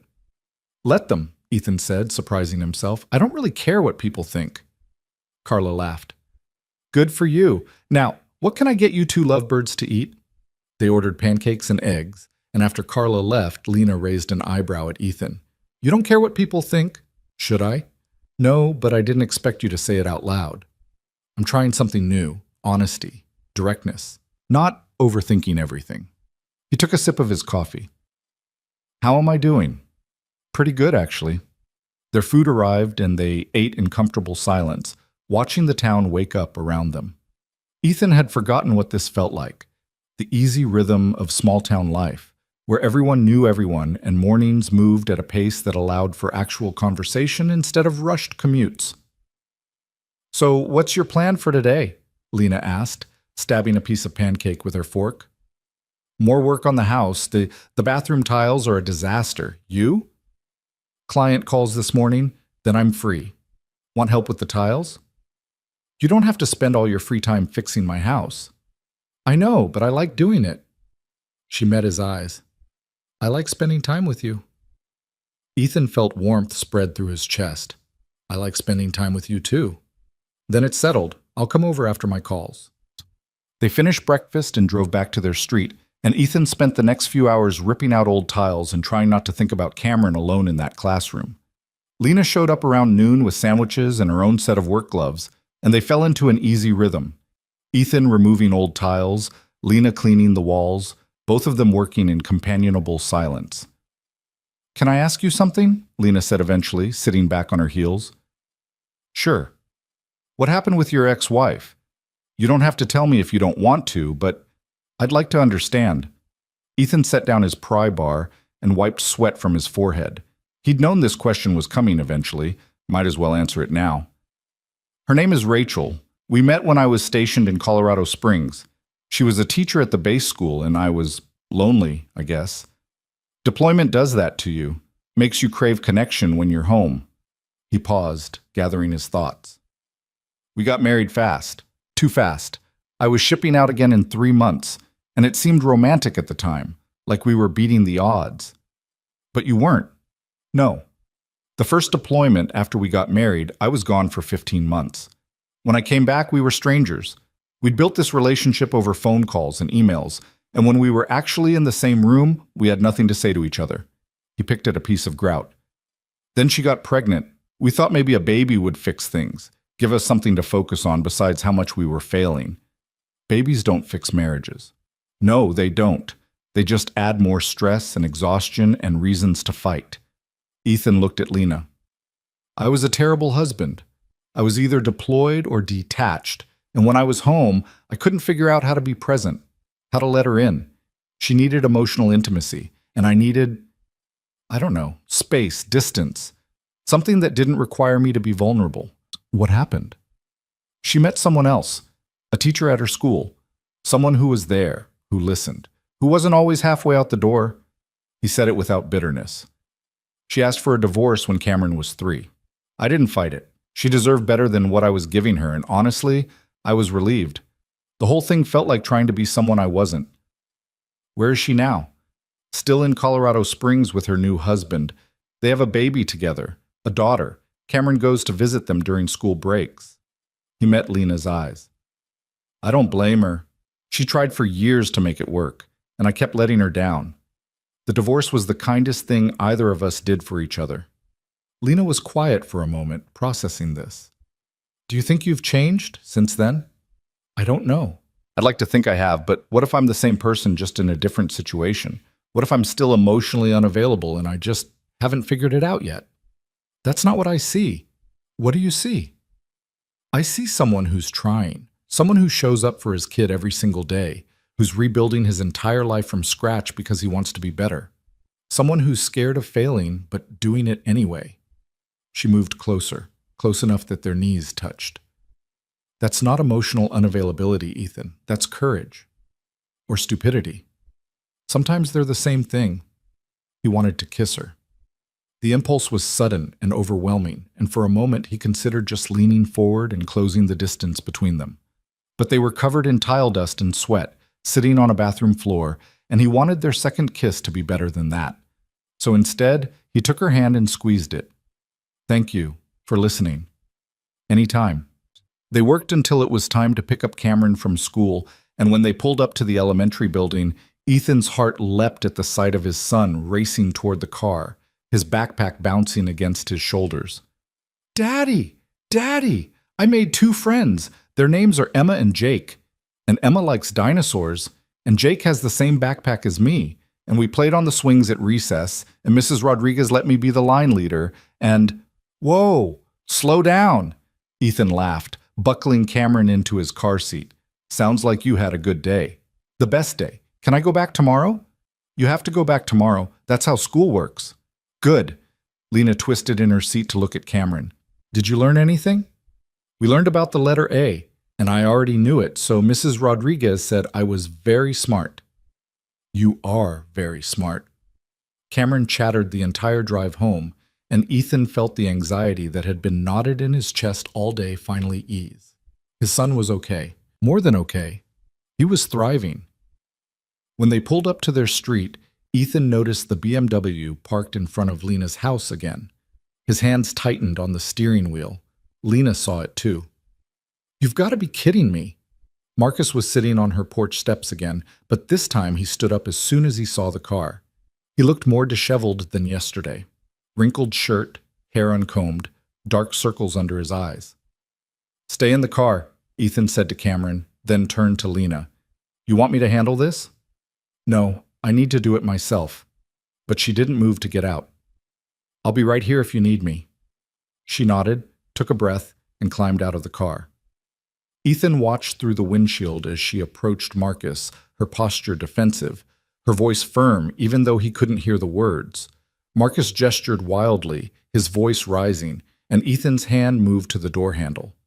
"Stay calm," he muttered to himself. "Let her handle it." But when Marcus grabbed Lena's arm, not violently, but with enough force to pull her closer, Ethan was out of the car in an instant. "Daddy, what's happening?" Cameron's voice was worried. "Stay here. Lock the doors." Ethan crossed the street in long strides, his military training kicking in, assess the threat, control the situation, protect the objective. Marcus still had his hand on Lena's arm, his face too close to hers, his voice a harsh whisper that Ethan couldn't quite make out. "Let her go." Ethan's voice was low and dangerous. Marcus released Lena immediately, stepping back with his hands raised. "We're just talking." Didn't look like talking. Ethan positioned himself between Marcus and Lena, his body language clear. "She asked you to leave yesterday. Now I'm telling you, get in your car and go. Don't come back." "Or what?"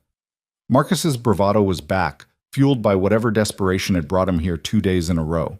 "You'll what exactly? Hit me? Make a scene in front of the whole neighborhood?"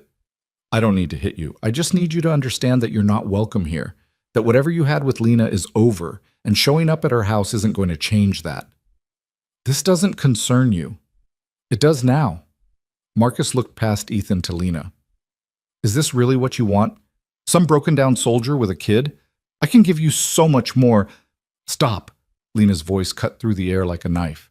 She stepped around Ethan, her eyes blazing. "You don't get to do this, Marcus. You don't get to show up here and act like you have any claim on me. You don't get to grab me or manipulate me or make me feel guilty for moving on." Her voice was shaking, but not with fear, with anger. "I spent 3 years letting you make me feel small. I'm done with that. I'm done with you." "Lena, you're not thinking clearly." "I'm thinking more clearly than I have in years. And what I'm thinking is that you need to leave and never come back. If you show up here again, I'm calling the police." Marcus's face twisted into something ugly. "You're making a mistake." "The only mistake I made was wasting 3 years on you. Now go." For a moment, Ethan thought Marcus might push back, might escalate the situation into something physical, but something in Lena's expression, the absolute finality of it, must have gotten through because Marcus shook his head, muttered something under his breath, and stalked to his car. He peeled out of the driveway with even more speed than yesterday, and the silence he left behind felt profound. Lena stood very still, her arms wrapped around herself, her breathing uneven. Ethan moved to her side, not touching her, but close enough to offer support if she needed it. "Are you okay?" he asked quietly. "I will be." She laughed, but it came out shaky. "I can't believe he showed up again. I can't believe I let him get to me." You didn't let him get to you. You stood up to him. You set boundaries. That took guts." "I'm shaking." "Adrenaline. It'll pass." Ethan finally allowed himself to touch her, his hand gentle on her shoulder. "You did good, Lena. Really good." She turned to look at him, and there were tears in her eyes. "Thank you for being here, for backing me up. Always." Across the street, Cameron had gotten out of the car and was watching them with wide, worried eyes. Ethan waved to show he was okay, and Cameron waved back uncertainly. "I should go check on him," Ethan said. "Yeah, go." Lena wiped her eyes. "I'm fine. I just need a minute." "Take all the time you need. But Lena?" He waited until she met his eyes. "If he comes back, you call me immediately. Don't try to handle it alone, okay?" "Okay." Ethan walked back across the street, and Cameron immediately latched onto his leg. "Is Miss Lena okay?" "She's okay, buddy. She just had to tell someone to leave her alone." "Was that the bad man?" "He's not bad exactly, just not good for Miss Lena." Cameron considered this with the seriousness only children could muster. Are you good for Miss Lena? I'm trying to be. Good.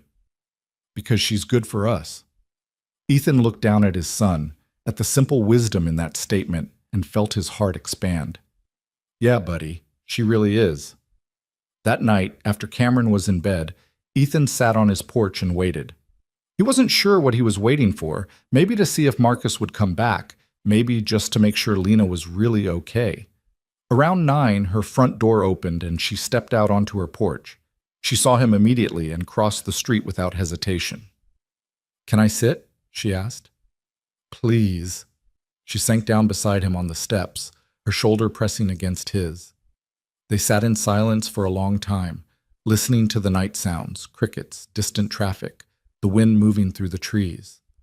I meant what I said, Lena finally spoke, about being done with him.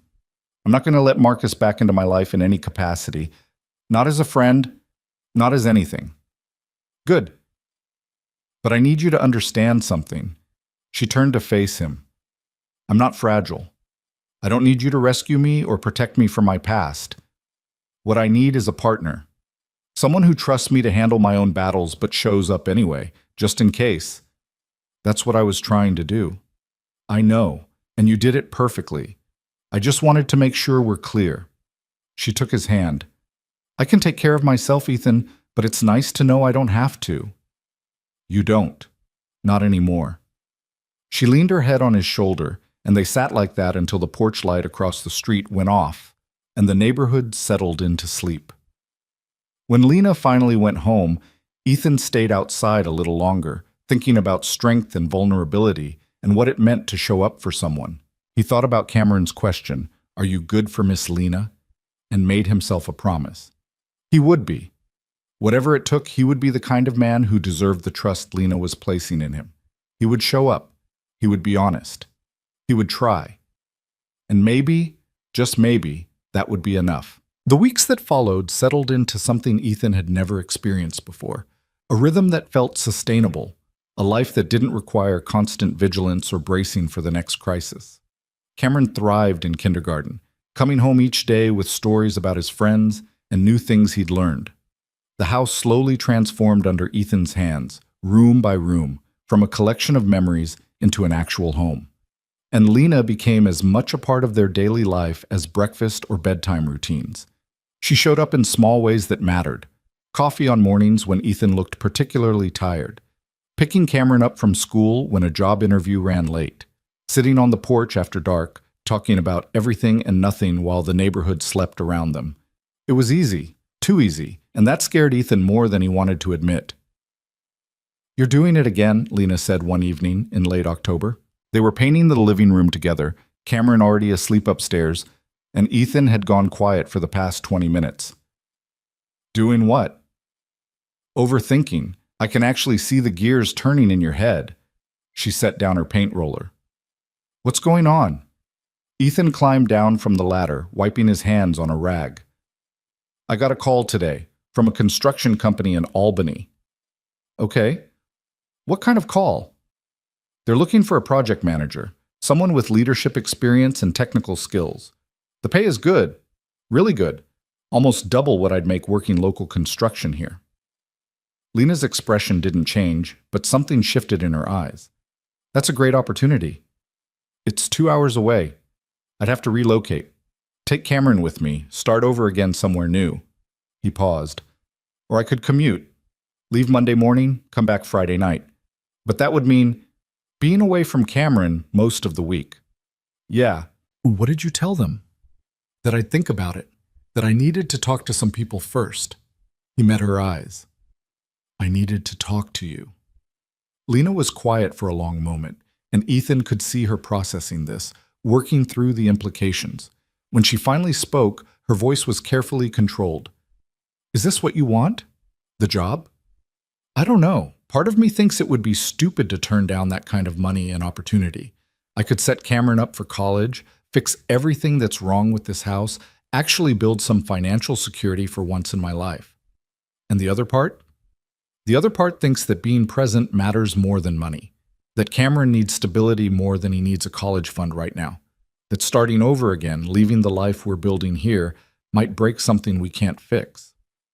What about us? Lena asked quietly. Where do I fit into this decision?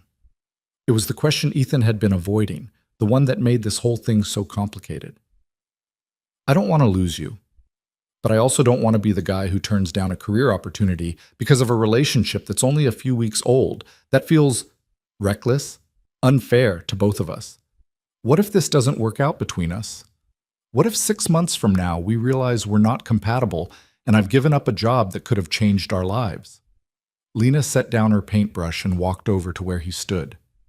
Ethan, I need you to be really honest with me right now. Not careful, not diplomatic, honest. Do you want this job? He thought about it, really thought about it. The money was tempting, the career advancement even more so. But when he pictured himself in Albany, managing construction crews and living in some apartment during the week, all he felt was tired. No, he said finally.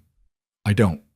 I want to be here. I want to coach Cameron's Little League team and help Lena fix her porch and know my neighbors' names. I want a life that's small and present, not big and absent. Then why are you even considering it? Because I'm scared that wanting those things makes me weak. That choosing a smaller life means I'm settling, giving up, not living up to my potential. Or maybe, Lena said gently, it means you're finally figuring out what actually matters to you. Not what you think you should want, but what you really want. Ethan looked at her, really looked at her. The paint smudge on her cheek, the patient way she waited for him to work through his thoughts, the complete absence of pressure or manipulation in how she was handling this conversation. I want this, he said, this life, this town, you. Cameron happy and settled, all of it, even if it's not the big impressive life I thought I was supposed to have. Then tell Albany no. Just like that? Just like that. She took his hand. Ethan, I told you I won't cage your dreams. If you really wanted that job, I'd support you. We'd figure out the logistics, make the long distance work, whatever it took. But you don't want it. You're just afraid that not wanting it makes you less somehow. Doesn't it? No. It makes you someone who knows himself well enough to choose what makes him happy instead of what looks good on paper. She squeezed his hand. That's not weakness. That's wisdom. Ethan pulled her close, wrapping his arms around her and breathing in the scent of her shampoo mixed with paint fumes. When did you get so smart? Graduate degree in psychology. It came with the diploma. He laughed and felt the tension that had been building in his chest for days finally release.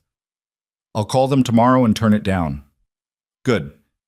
They finished painting in comfortable silence, and when they finally cleaned up and collapsed on the couch with beers, Ethan felt lighter than he had in weeks.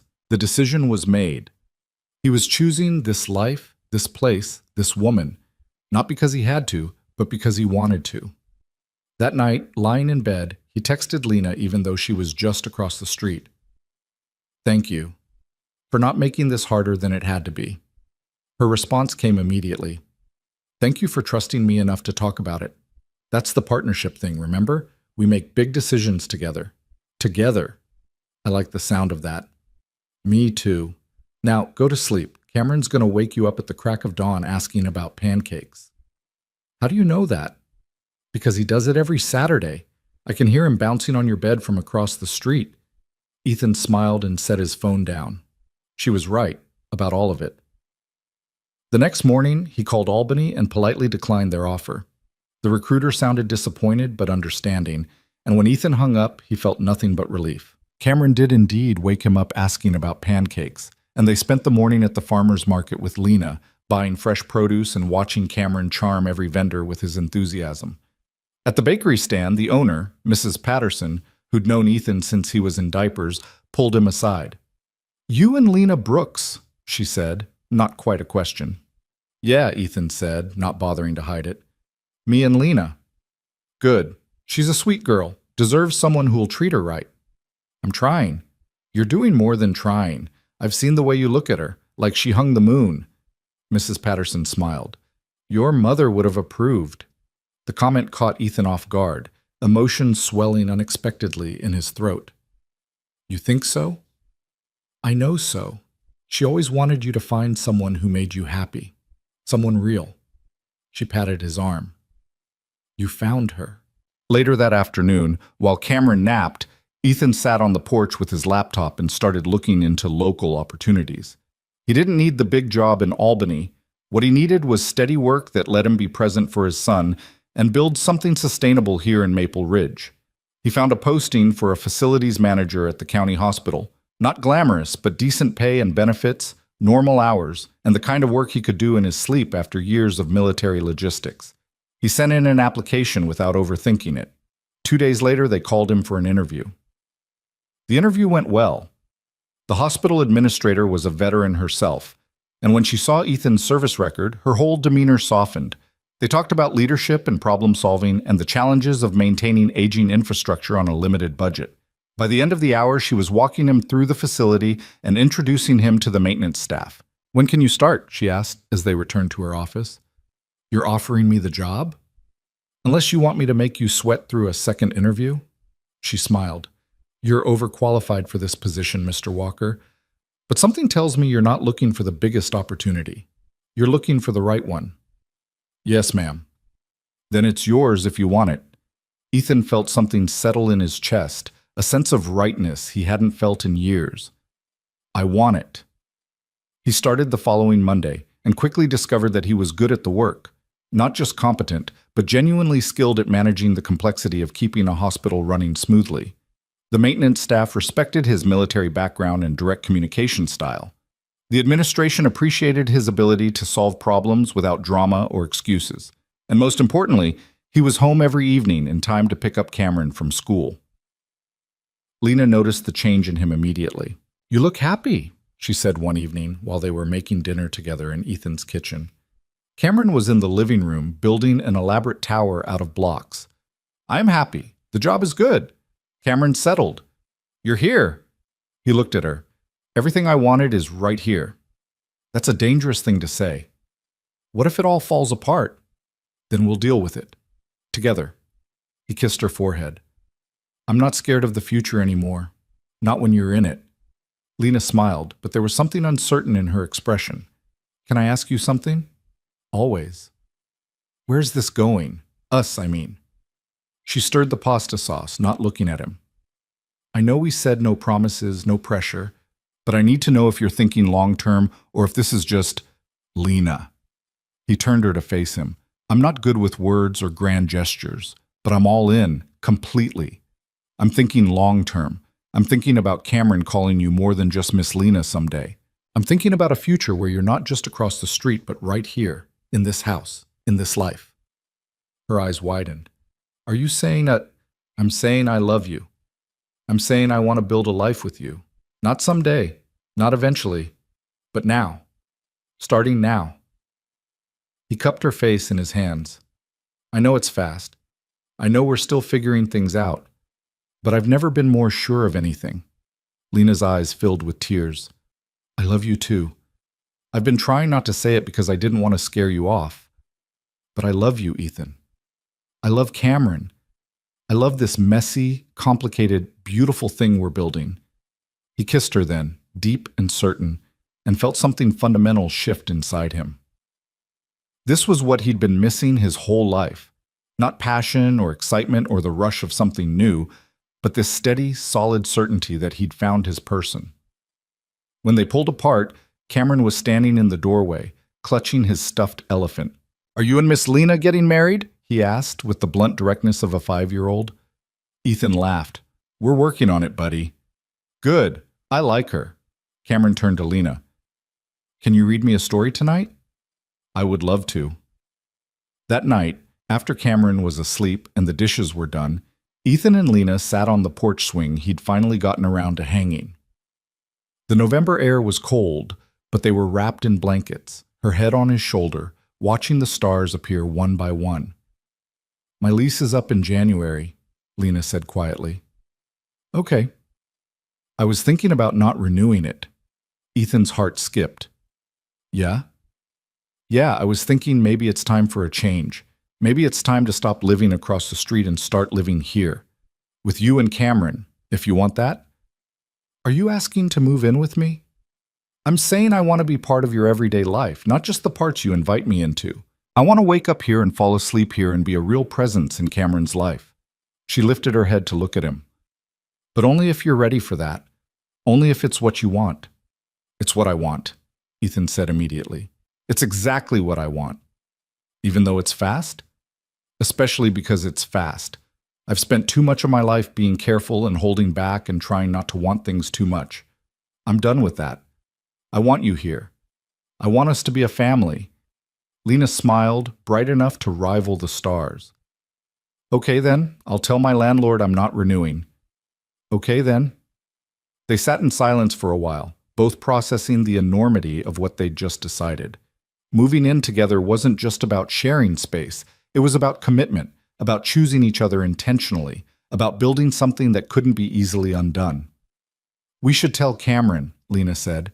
Make sure he's okay with it. He's been asking when you're going to move in for the past 2 weeks. I think he'll be thrilled. They told Cameron the next morning at breakfast. He looked up from his cereal, processing this information with his usual seriousness, then broke into a huge grin. Does this mean you'll be here every day? He asked Lena. Every day. Even in the mornings? Even in the mornings. Can you make your special pancakes all the time? Within reason. Cameron threw his arms around her neck. This is the best news ever. Over his head, Lena met Ethan's eyes, and the look that passed between them was pure joy. The next few weeks were a blur of logistics, packing up Lena's house, deciding what furniture to keep, making space in closets and drawers. Cameron helped enthusiastically, carrying boxes that were far too big for him, and offering opinions on where everything should go. By Christmas, Lena was fully moved in, and the house felt complete in a way it never had before. They decorated together, stringing lights on the porch, and putting up a tree that Cameron insisted had to be the biggest one they could find. Lena's therapy practice transitioned smoothly to the upstairs guest room that became her office, and Ethan got used to the sound of her voice through the walls during client sessions. It wasn't always perfect. They had disagreements about parenting styles and how to load the dishwasher and whether the thermostat should be set to 68 or 70. But they talked through every conflict, compromised when necessary, and never let resentment fester. On Christmas morning, Cameron woke them up at 5:30, bouncing on the bed with barely contained excitement. They stumbled downstairs in pajamas and watched him tear through presents with the unbridled joy of childhood. When he found the bicycle they'd hidden in the garage, a red one with training wheels and a bell, he shrieked so loud Ethan was sure the neighbors 3 houses down could hear. "Best Christmas ever," Cameron declared, ringing the bell repeatedly. Later, after breakfast and more presents and a minor disaster involving wrapping paper and the vacuum cleaner, Ethan found a moment alone with Lena in the kitchen. "I have something for you," he said, pulling a small box from his pocket. Lena's eyes widened. "Ethan, it's not what you think. Well, it's not what you think, but just open it." Inside was a simple silver necklace with a small compass pendant. "So you always know your way home," Ethan said quietly. "To us. To this life we're building." Lena's eyes filled with tears. "It's perfect." "There's something else." He took a breath. "I know we just moved in together. I know we're still figuring things out. But I also know that I want to spend the rest of my life with you. So this isn't a proposal, exactly. It's more like a promise. When the time is right, when we're both ready, I'm going to ask you to marry me. And I wanted you to know that. So you're not wondering or waiting or doubting.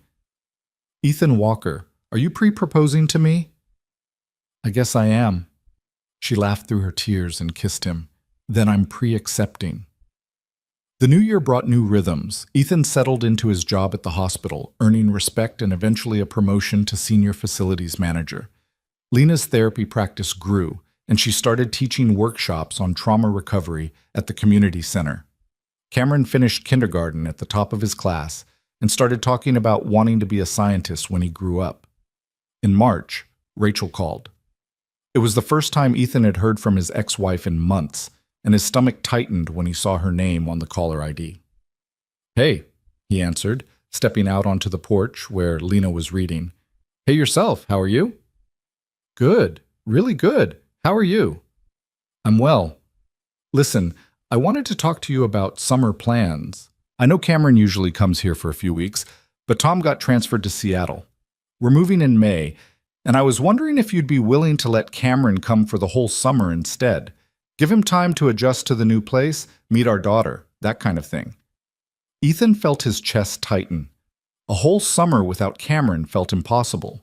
But he also knew that Cameron deserved a relationship with his mother, with his half-sister, with that whole side of his family. Can I think about it? Of course.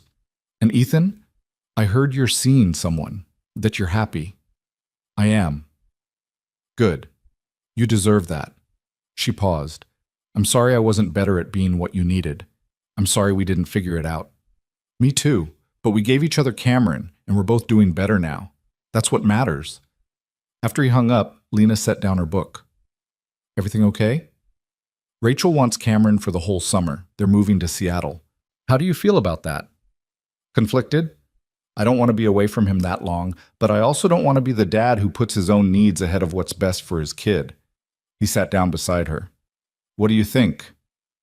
I think Cameron is lucky to have two parents who want him. I think a summer with his mom and sister could be really good for him. And I think you're strong enough to handle missing him, even though it'll be hard. We could visit, fly out for a week or two. We could definitely do that. Ethan thought about it, running through scenarios and possibilities. Finally, he called Rachel back and told her yes, with the condition that he and Lena could visit for at least 1 week during the summer. Rachel agreed immediately and even suggested they make it 2 weeks. When he told Cameron about the plan, framing it as an adventure rather than a separation, his son's face lit up. I get to fly on a plane? And see baby Lily? And go to Seattle? All of that. Will you be sad without me? Ethan pulled him into a hug. I'll miss you every single day. But I'll also be so excited for you to have this adventure. And I'll call you every night to hear about what you did. Promise? Promise. In June, they took Cameron to the airport and watched him walk through security with Rachel, his little backpack bouncing with each step. He turned back once to wave, a huge grin on his face, and then he was gone. The house felt too quiet without him. Ethan wandered from room to room that first evening, touching Cameron's toys and books, feeling the absence like a physical weight. Come here, Lena said, pulling him down onto the couch. I know this is hard, but he's going to be fine, and so are we. I know, it just feels wrong, like something's missing. Something is missing, but it's temporary, and while he's gone, we get to remember what it's like to be just us. She kissed him softly. There's value in that, too. She was right. The summer became its own kind of gift. Mornings sleeping in, spontaneous day trips to the lake, quiet dinners without negotiations about vegetables. They visited Cameron twice, once in July and again in August, and each time he was bursting with stories about Seattle and his baby sister and the things he'd discovered. When they picked him up at the airport in late August, he ran into Ethan's arms and held on tight. I missed you so much, Daddy. I missed you too, buddy, so much. But I had the best summer. Mommy and Tom took me to see the ocean, and I learned how to swim, and baby Lily smiled at me, and Ethan listened to the endless chatter and felt his heart expand. This was what co-parenting could look like when everyone put the child first. Not perfect, not without sacrifice, but functional and loving and good enough. That night, after Cameron was asleep, Lena found Ethan on the porch swing. You okay? She asked. Better than okay. I was thinking about us, about Cameron, about this life we've built. And I don't want to wait anymore. He pulled out a small velvet box, the one he'd been carrying in his pocket for the past 3 months, waiting for the right moment. When he opened it, the diamond caught the porch light and threw tiny rainbows across Lena's face. I know I already pre-proposed, but I want to make it official. He slid off the swing and onto one knee. Lena Brooks, will you marry me? Will you be my wife and Cameron's mom and my partner in all of this? Will you choose this messy, complicated, beautiful life with us? Lena was crying, but she was also smiling wider than Ethan had ever seen. Yes, yes, absolutely yes. He slipped the ring onto her finger and kissed her, and somewhere in the house, Cameron called out, Daddy? Miss Lena? What's happening? They pulled apart, laughing, and Lena called back, "We're getting married, sweetie. Finally." Cameron's voice was muffled but enthusiastic. "Can I be in the wedding?" "You're going to be the most important person in the wedding," Ethan called back. They got married in October, exactly 1 year after Ethan had first come home to Maple Ridge. It was a small ceremony in the backyard, the same backyard where Cameron's repaired swing set stood, where they'd spent countless evenings watching the sunset. Cameron walked Lena down the aisle, his little suit perfectly pressed, his smile brighter than the autumn sun. Mrs. Chen officiated, having gotten ordained online specifically for the occasion. Half the town showed up, including Carla from the diner and Mrs. Patterson from the farmer's market and Ethan's old Little League coach. They'd all watched this love story unfold in real time, and they celebrated it like it was their own victory. When Ethan and Lena exchanged vows, he spoke from the heart. "I came back to Maple Ridge broken and lost, trying to figure out how to be a father and a man worth knowing. You showed me that I didn't have to be perfect, I just had to be present. You showed me what love looks like when it's steady and chosen and real. You showed me home." His voice cracked. "I choose you, Lena. Every day, for the rest of my life, I choose you." Lena's vows were simpler but no less powerful. "I choose you too. Through the hard days and the easy ones, through the doubt and the certainty, through all of it. I choose this life we're building, one day at a time." When they kissed, Cameron cheered louder than anyone, and the assembled crowd erupted in applause. At the reception, Ethan danced with his new wife under string lights and stars, Cameron asleep on a pile of coats inside the house. He thought about the journey that had brought him here, the failures and the hard lessons, the courage it had taken to come home, the risk of letting someone in. "What are you thinking about?" Lena asked, her head on his shoulder. "How lucky I am. How close I came to missing all of this because I was too scared to try." "But you did try. That's what matters. We both tried." "Yeah," she said softly. "We did." The music played on, and they swayed together in the cool October night, surrounded by community and family and love. Ethan looked up at the stars, the same stars he'd watched from this yard as a kid, the same stars that had guided him through deployments and doubt and the long road home, and felt at peace. He wasn't the soldier he'd been, or the husband he'd failed to be. He was just Ethan Walker, husband to Lena, father to Cameron, facilities manager at the county hospital, neighbor on Elm Street. It wasn't the life he'd planned. It was better, because it was real, because it was chosen. Because every morning he woke up next to the woman he loved, picked up his son from school, and came home to a place that actually felt like home. That was enough. More than enough. That was everything.